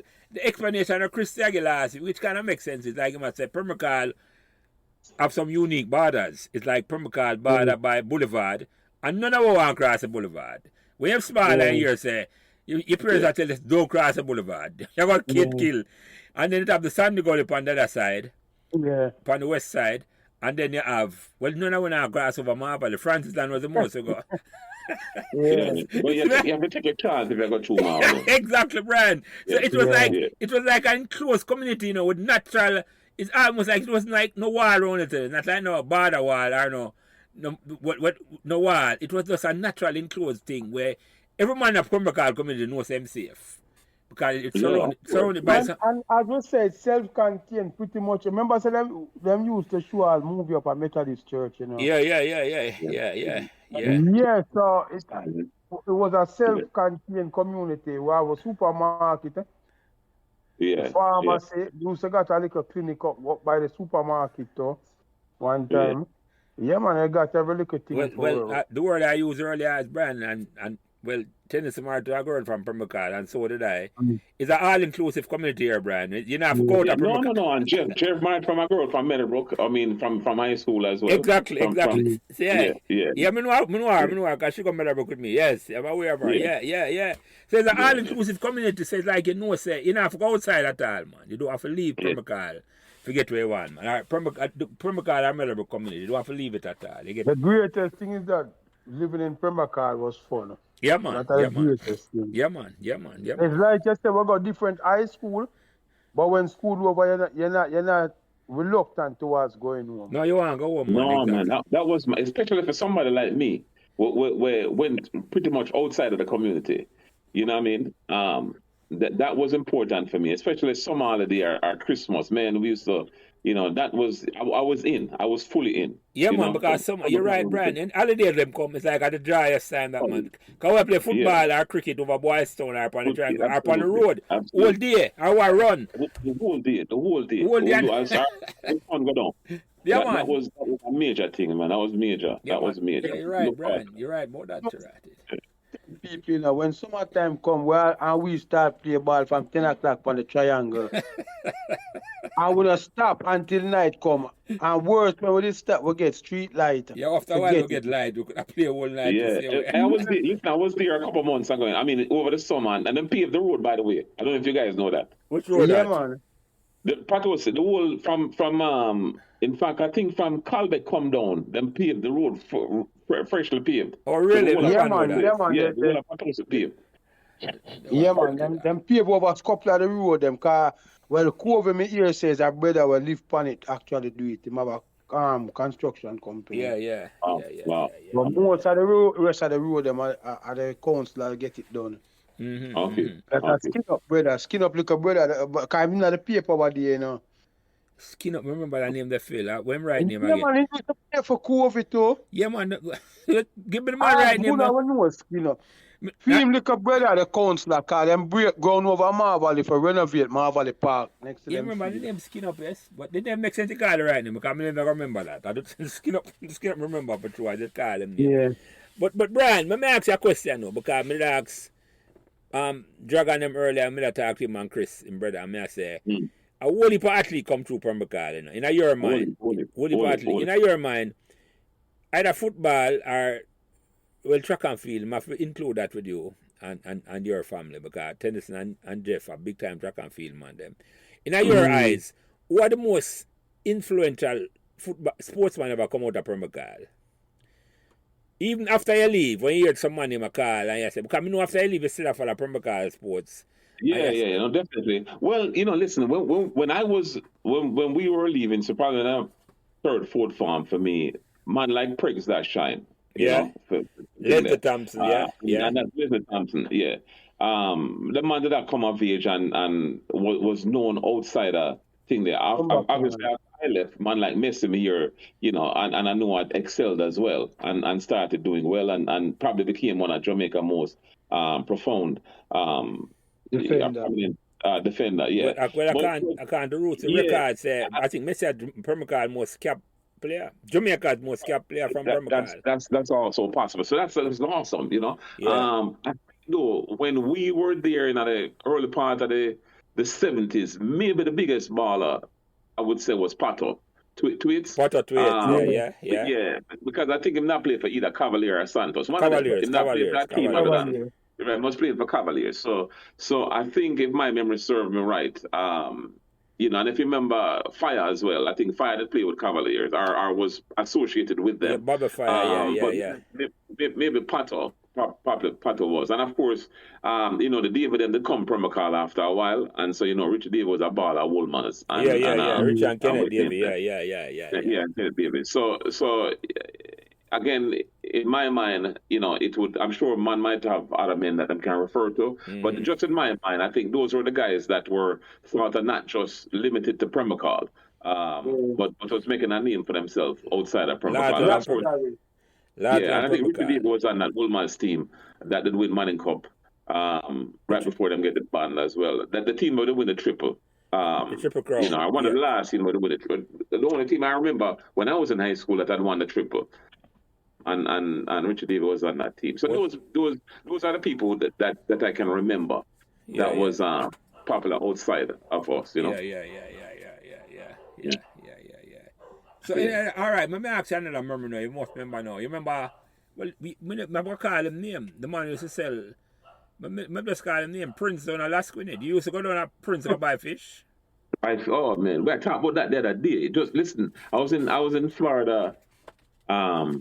In Florida about, unfortunately, the last 2.5 months, my wife had lost her mother and her father. So I was in Jamaica and then went to Florida. But that's one of the things, our brother was down in a Miami. I set up in our new place and it was, we're setting up a fish tank the night we were down there. Yeah, listen, I'm going to ask him actually, one of the questions I ask him, Lance, and Phil is this. Listen, would I buy fish from Prince? I think they go check Prince, and it look the same way. We're gonna buy a fish and if we buy it like Monday, by Tuesday evening, the fish them belly up, and we were saying, boy, what was the problem? You know what I mean? What the problem? Yeah. The thing was too much chlorine in the water. You know what I mean? And never know the dynamics of having the water sit and not putting the fish them inside it for a while and all that. The water settle first, right? It never settle. So we used to just buy them and throw them in the thing and mixed up and throw some feed and probably overfeed the fish them and then in no time. So it was just a regular exercise. We're buying the wrong time. Of course, remember them Monday, man. That was a big part of our childhood. Everybody used to go down and go pick up some fish. But can't say nobody in a Pembroke Hall wouldn't know Prince, especially for fish, where fish is concerned. That was a passage, a rite of passage. That's a unique Pembroke Hall memory to man. Because they have one aquarium and the man were bringing ads. I think what is now, Phil. I can't think of another community where have them unique experience there. Where have your own fish when you buy But pet Jelly, fish. that's what I tell you. It's like when you hear Brian I say, everybody is like when you listen to them, it's just good memories. It's like the memories are. I'm gonna talk no negative thing because there wasn't really much of that in a Pembroke Hall. No. Yeah. The memories are fun. We had too much fun there. Remember, say I go bar there, Pembroke Hall, and go bar draw problem. Yeah. And none of that never go on, cause the man them used to come down there, and I just fun see him with. Well, I don't know. Down in front of the school. Yeah, man. Paradise. Oh, yes. I forget that film. They used to name Candies. Yes. That maybe after Brian leave. Yeah, man, after Brian leave. Because I wanted to say, I think I roots to them man that used to come down there. Either him or Jack kill them, but them man used to come down there, and when the girl that dance, and she should bend down, the man them turn on like a little pen light and shine it. Flashlight. But I was just vibe. You never ever hear no problem vibe. No, yeah. No, even the club. What it upstairs, Paradise. Yeah. When Bo did first come back and Bo carry go up there and just disappear upon where I left for up there. You know, I'm gonna ask him about him one day. I said I need to bring him on. I mean, if Brian remember him.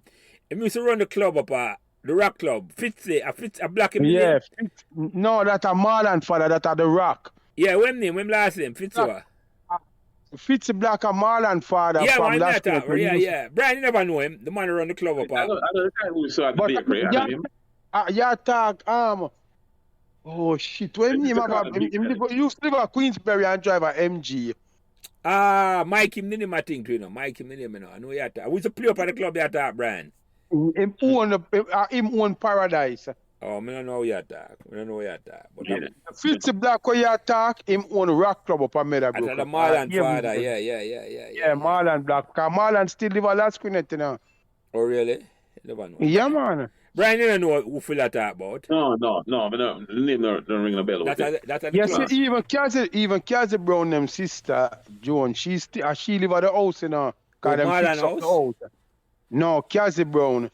Okay, Cassie's sister still live at the house. Yeah, man. Oh, really? Yeah, them fix up the house, you know. Oh, I never know that. Our sister him again, Joan. Yeah, man. She was a healthy body, you know. Yeah, man. She was one of the target them. when man antenna go up, she cause it for go.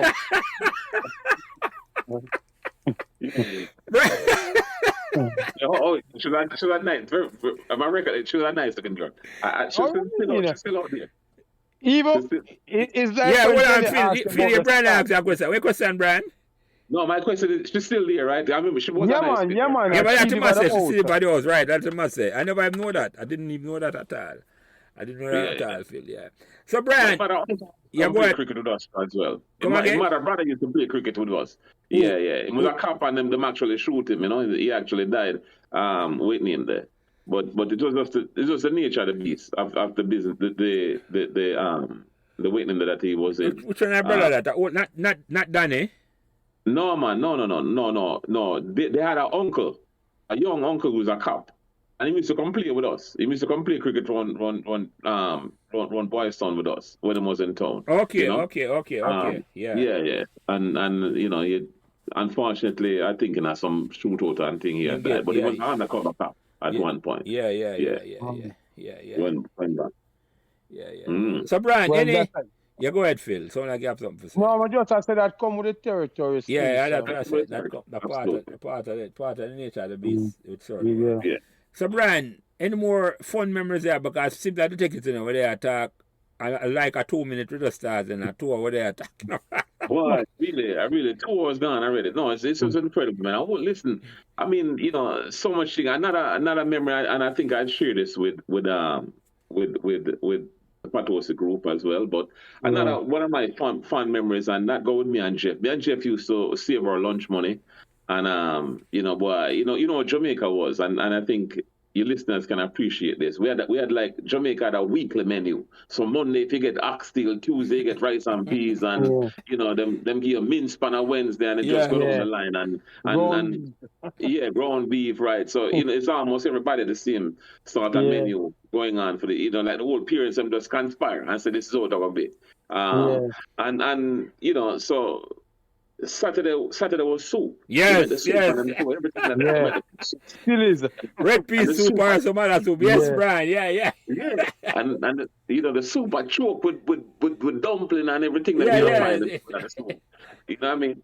So me and Jeff used to get tired of that, and we used to give it to my dog. We just take a few sip and throw it, but we used to save our lunch money. And we used to go over by Pete's and we go buy 2 patty each and wait them there. And so we used to come back to chill in my backyard, and me and him used to eat and stuff. So that's a memory where me and Jeff share that, We used to make sure, say, by middle of the week, I said, boy, you save your money, right? You have money for Saturday. And we used to get it right anyway, because we used to look forward to that. And that's a fun memory, definitely, especially for me and Jeff. Yeah, man, and Pete's patty was good. Yeah, well, it could arrive at tasty. Yeah, man. With peas and the pineapple orange drink that was cold. And we used to, that's another big memory. We used to do that on a Saturday evening, after we're done and waiting there. So that was definitely a fun time for Jeff and me. Sharing that. That's huge memory for us. I did mention the soap thing. I remember, man. Every Saturday I soap, man. You're right. There's a regular. Sunday chicken and another thing. If you get something else, they might give you chicken and then you had 2 drinks. 2 different a sweet drink and something with milk. Some juice or something like that. Yeah. Carrot juice. Or carrot. Yeah. And of course you have the rice and peas. Yeah, man, rice and peas. That's standard for Sunday, Brian. Them a boil the peas for the whole day Saturday and ready for Sunday.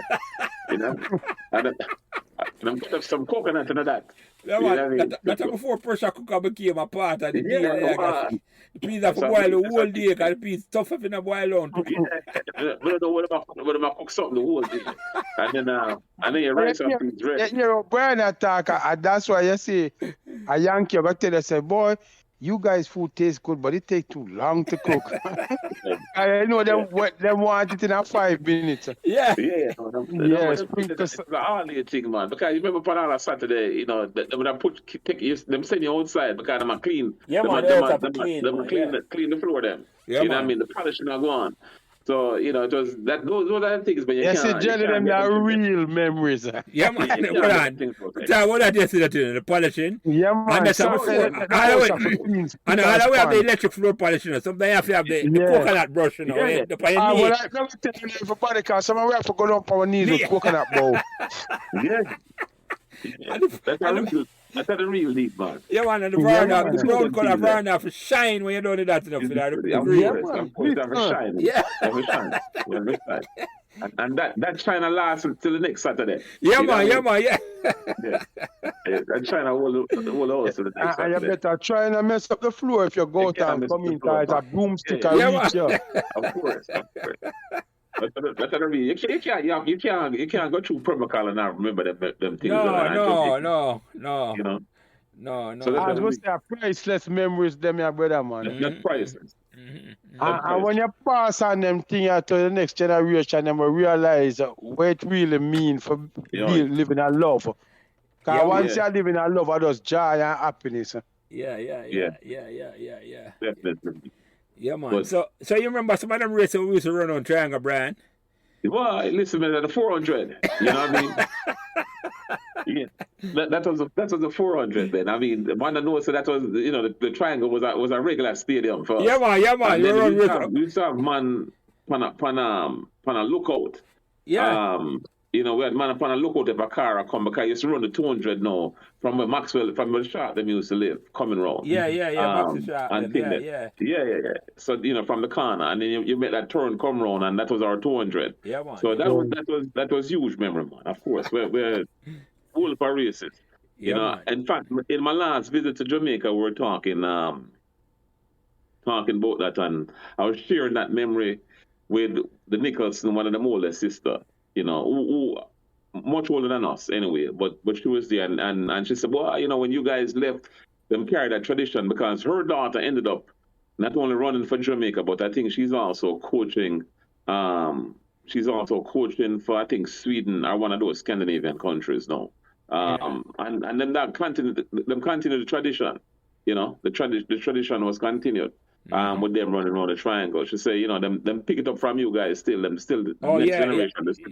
Yeah, I know the one she say at that, Brian. I know exactly where you're at. Yeah, she named Vivi. Yeah, I know where you're at. I know exactly. Older than Nelly. Yeah, I know Brian. Older than Nelly. She's one of the older ones. She was older than we, yeah. Don't get about the older brother, Brian. No, don't get the oldest one. That's what I remember. Don't get the oldest one, and then Peter, and then Nelly, and then Joan. And Carol and forget what I'm gonna cut your jelly. Michelle. Michelle, right. Michelle live in Las Vegas. Yeah, she live in Vegas. Yeah, that's where you're going. Yeah, because Paul link up with her, yeah. Right. She and Paul in the same age group. Yeah, because I think Carol live in New York, them some must say a Queens. Okay. Yeah, and think Juicy too. No, Joe live Atlanta, I think, Joe live Atlanta. Yeah. Well, Josie, I just said, but I don't want to want to go. Yeah, man, without the right name, where's I right place shall live there? I live 8 years. I thought she was still in Jamaica. Okay, so she's in Atlanta. That's what I hear, but you know what, Brian, I don't know, I can't confirm nothing, because I just, we were here the last time, I just saw you here for Philly or New York. The fact that I don't know when they call Josie, exactly where I talk. She one of the few girls them who have a nickname then have a nickname when a brand was sticking up. And I don't know. You say when a man used to hear M2 me juicy, juicy food. I see them. Yeah, you remember that song there? No man, she was one for the ages, bro. Hot body. Yo, the group has my sisters though, that's over the city girl. Yeah, man, but no, why don't you remember with Joan, is that she could have run in a brand. She could have run fast. Yeah. Yeah, it was fast. Yeah, and man. No matter cousin named Marie as well, it was even fast. Yeah, man. Marie. Her cousin, yes. Yeah. That's a Michelle best friend, Jelly. Oh, yeah? Yeah. She got married though. She live on Long Island. She live on Long Island, exactly. And I called my number because I have a program on a radio station when I listen to out of New York. I remember them that cousin with it not hearing yes, he was hearing impaired. I don't want to use the word that I used in the old days. Howard him His name is Howard. Yeah. I never use what the word I use in our days. I don't want to use it on this program at all. Because I hear you. Yeah, his name is Howard. Yeah. And then So definitely, man. And Marie was definitely very fast. That's Stafford's sister. And it's Stafford, Howard, and Marie. Who right. But let me ask you a question, O'Brien, before we start winding it down, because I have to ask this, I remember, your father, Mr. Nicholson's father, the two must have a Chev, a Buick. Remember them carried the field. Buick Chevelle. He used to change one almost every year. Yeah, man. Chrome bumper. Yeah. You know what I used to admire when it drive past and through the bumper chrome. It's like you see the road just moving at the bumper. Because it's a reflection of the roadway. You can't beat that, man. My old man that was part of our work. You have to wash that almost every day. Yeah, man. Even if you never need to wash it, you have to wash that. You know what I mean? You just want to keep you busy anyway. Yeah, man. So that was one of the things. That was pretty sweet, man. Get a broom and clean it out and clean that down and stuff. Yeah, man, I remember your old man car, Mr. Nicholson car, man. He driving them car, the smooth film, I tell you. Yeah, man. Because man used to use them for tourist business and through American. No, but man, when them evidence was top of the line car field, remember that before?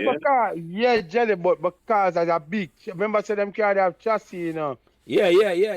Right, so it's a heavy car, so it rides smooth. It was very smooth. Yeah, man, when you ride them car, because I used to get riding on Mr. Nicholson car, I just start Meadowbrook, and the smoothest ride I get, man, I wear Yeah.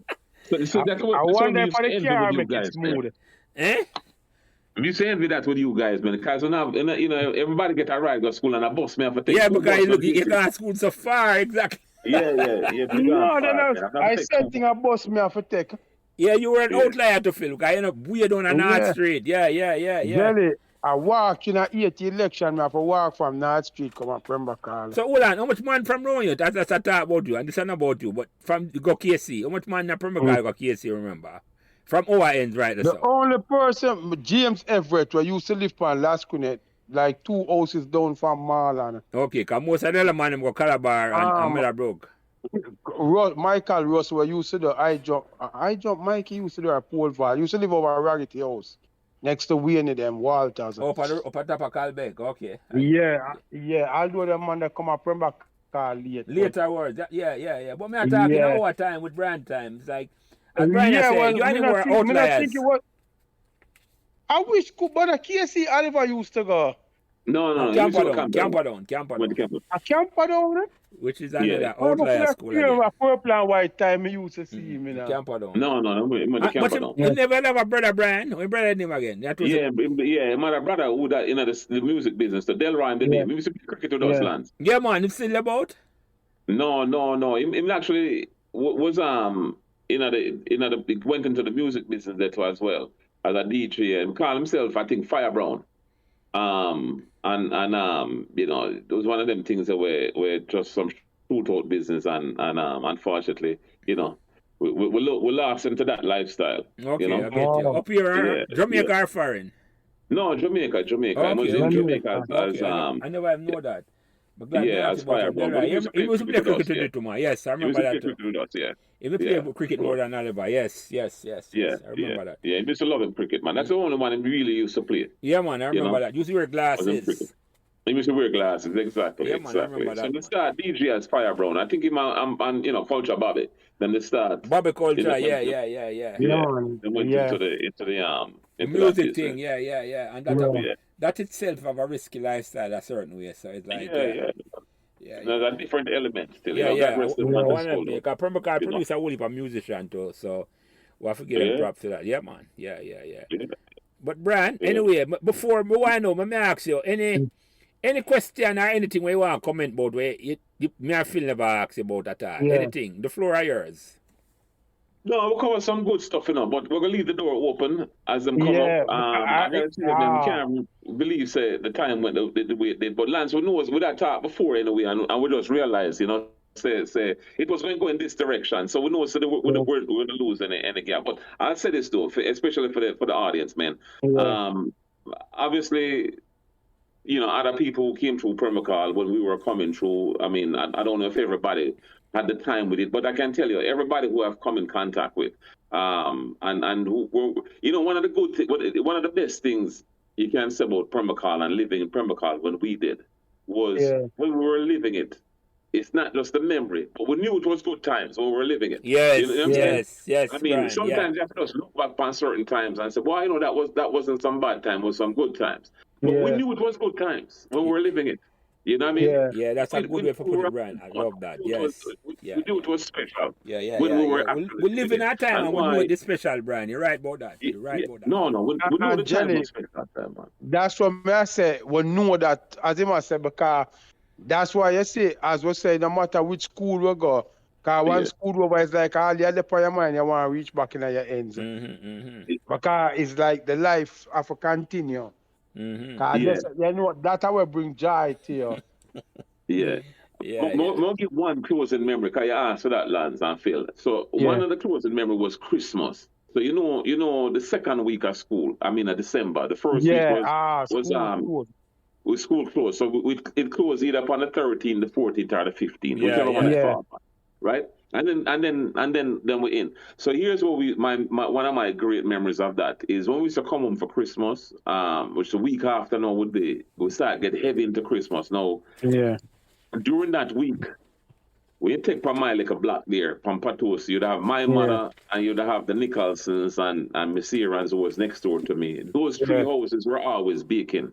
And as kids, we used to run between the three houses, and we used to try and say, boy, every Christmas Eve, all of we would say, we're not go bed. We're going to stay up and everybody I check on everybody. Of course, by 10 o'clock, man start drop out. But we used to try.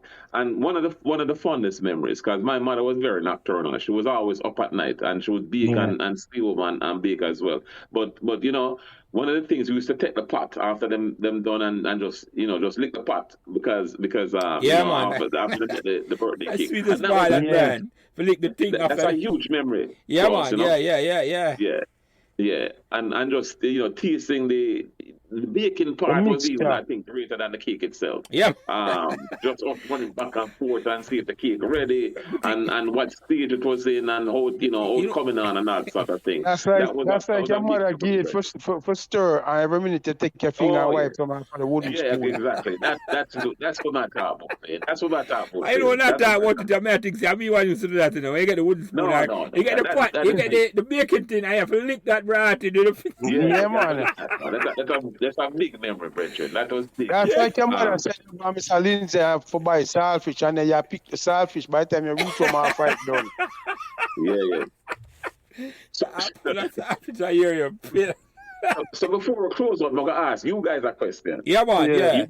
Everybody, the guys remember Leeds, who used to live up your side. Yes, man. What you say? Yeah. Okay.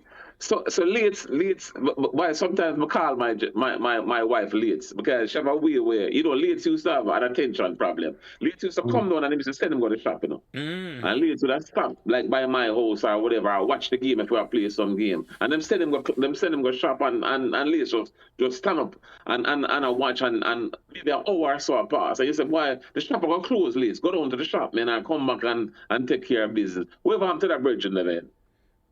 Phil. Boy, listen. The last time I know him did a work at one bakery in Mount Vernon, and that I last. This a years ago. It was in New York. Okay. Yeah. But Brian, let me get that story about later. Because a man with a love say.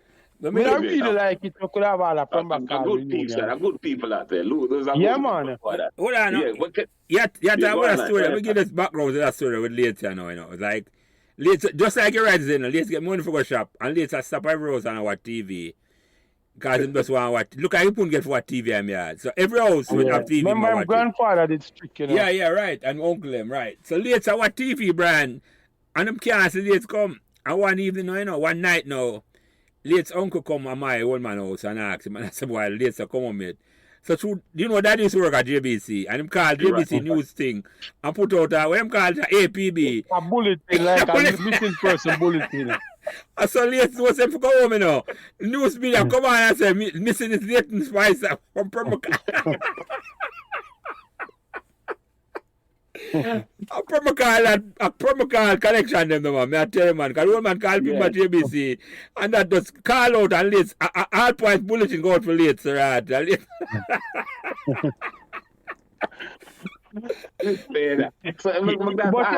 him was lost in translation because I see him when Raymond gave him the ride, the time on the bike. At a Harvey brother. And Raymond I tell the man say for leaning I'm back, and Leighton listen. And when Raymond make a bad move, Leighton that a fly off of the bike and him foot. Him pants go hit on the indicator. So him end up and get dragged. And people what dead would laugh. It was like a joke. And the man must drag him from both. From after Harvey, Miss Taylor house. Yeah. Yeah, to both Jai house. Okay, so no, Brian, I'm glad you bring up that right. That's some special Pembroke Hall memory late. Yeah, no, you can't. Those are memories you have to ask, man, because listen, we used to tell them the late. You have to go to the shop, man. You have to go. Yeah. Yeah, because my tension was just anything but going back home. Yeah, man, him never want to go my time, man. Him never want to go my time. For whatever reason, him never want to go home. Leighton Spicer, man. But yeah. My grandfather used to deal with him rough, man, because one time the man come broke a broom pan him over and Peter them land. Yeah, some of us have it rougher than some feel, so we're not going to go into that time because we're not through the parents. Jenny, at good times, I'll do it. It might sound negative at good times because something when me could laugh. You see what I say? Yeah. That's true. Yeah, insight That's into true, life because from them you angles probably there. laugh on it, I know. That's true. I love find out them the Lord, Brian. I love find out. No. I say, well, that's at the last place, but know him did there. And the thing with it too, you see, people like we not doing the social media thing, so probably you can't even find them on the Facebook or them place. Yeah. No, right. Because we're not into that era. Well, we never start looking. I never in that era till we start do that. I said, I reach out to everybody, and that's all we do, Brian. Someone face I know either from Pembroke America. I'm just a friend. I'm just a reach out back, Phil. You can't do that, Phil. Trust me. It's not. Well, that's the thing. You see, once you know somebody right name, you just have to type it. No, sometimes that's a face, and then sometimes the result them will come up and look on the picture. And then sometimes the friends that will know. If you're my friend like your friend, you're gonna say somebody where you know. Right, because exactly. Then you look for them friends. Yeah, man. That process, but it's nice because I tell you, say even Pranger did say like it was nice to have a Pembroke Hall reunion where everybody come back, like the foundation man, them people them were still alive. Yeah, man. Well, if you see that can't happen for a bigger vision, like the vision of Roots have just say, build a Pembroke Hall. Yeah, but even when they get the academy launch, you can't use that as a launch and as a reunion. Yeah. See, when you have a vision for do something, you more likely to do it than say you just want to have a party and a reunion. Right. You see, that's it. A vision to say. Right. You want that will make it happen. Yeah. You want to build a idea. When I talk about Brian say build a Pembroke Hall, set up a Pembroke Hall academy, both male and female, where under 8, under 16, under 12, and just know say officially, no. It's like you want to leave a legacy for say. Because I say Pembroke Hall set up the original Corner League. When I say why we can't have a vision to set up a big, the best academy, football academy in Jamaica. That's the vision I look upon and I say. I mean, I say, I'm going to do it, I just put it out there and say, that's the vision we can do back for Pembroke Hall. Where Pembroke Hall become the go-to place for soccer in Jamaica. That's my vision I look upon, you know, so. That's all. I'll have to get together and brainstorm. Well, what's Brian? No, I'm saying is that you put it out there and you never know who's listening. Exactly, Brian. Exactly. Who's gonna act upon it? Exactly. It's like Make it plant the seed. Yeah, man. That's all. That's all we can do, Brian. It's almost like when you decide to go Elcha the day, and you know, say you don't know you got to reach home or go back, you know, but you go. You see me, I said that. Awesome. And it turned out to be a success. Similar thing, Brian. Similar thing. So, Brian, before we go, any closing remark? You have. Listen, what I'll say this is, enough respect to you guys and what you guys doing. You know, it's I make the reach out to you. It's awesome, man, and we feed from everybody energy and everybody memory because all of us were there and we're there at the same time. It was thank God it was fun time. We don't have a whole up. It's not clouded with a whole of bad memories and stuff, and so we thank God for that, man, and thank God for you two guys and what you guys doing. Wishing you all the best. We'll keep the light burning, and for the people that are listening, for the folks that are listening as well, remember everybody, and that's one of the good things about our community as we were coming up is that everybody was family. Nobody not really pop the style on everybody. No, just one, I was always just Brian no matter what, whatever we're achieving outside, at the end of the day, it was just Brian. You know what I mean? So, and we were Phil, and we are Lance and Patrick and Jeff and Brian and everybody. So, I mean, that's awesome. I think, we may not be able to relive those days, but certainly them live on in our memories, man. And exactly. And this platform will certainly continue to keep those legacy alive. So God bless you guys, man. And that's really, thanks for inviting me, by the way. Thanks for inviting me. I had a good time, and it was just awesome talking to you guys, man, and continued success, and maybe another time, another year or so. Yeah, man. The doors are always open. Yeah, and Jeff and tell us all this can come back on, man. I want to know that brothers. We'll come true. We'll do it again. Exactly. It's not enough time. Yeah. You said your land spoke to that earlier. Yeah, definitely. It would end up in a situation where we run out of time. Yeah, because too much memories and they're good. Yeah. And good memories, very good memories. Phil, you know a closing remark? No, more than for us to make Brian know, boy, we appreciate having him, brother man, because listen, it can never be enough. Yeah. Because memory lane is always fun. Yeah, man. And it can only bring positive things, because if a man decides that boy I'm gonna take even one of them program here and play it for at a community function and make the people more they know where the community I come from, might be do a good thing for the community. And right now the community can use some help. Uplifting, yeah. Yeah, man. So listen, it's always a pleasure, brother, man. Yeah, listen, man. Enough respect, man. I really enjoyed my time, and we had a good time. And it was thank you again. Thank you guys for inviting me, and it was a lot of fun. Great memories. Yeah, man. Great memories. Yeah, man. Thank you, Brian. Without a doubt, Brian. Thank you, Brian. I'm gonna start leave them in conversation in this way. In other words, of the great Bobby Fire on the ball, Pembroke Hall. Yeah, man. All the time. All right. Thank you guys so much, man. Yeah, man. All right. Continue All right, success. Brian. You take care. Bless. All right. Bless, Brian. Bless, All right. Phil. Yeah, man. All Later. right. Cool. Yeah. Thank you, guys. Yeah. Thanks for listening to Pembroke Hall Memories podcast. And remember to give us all the support you can on whatever social media platform you are listening. A special thanks to my production manager, Kyle Prince, who takes care of everything involved in getting the podcast out every week. And without him, I would not be able to do what I love doing every week, having memorable conversation about Pembroke Hall. Thanks.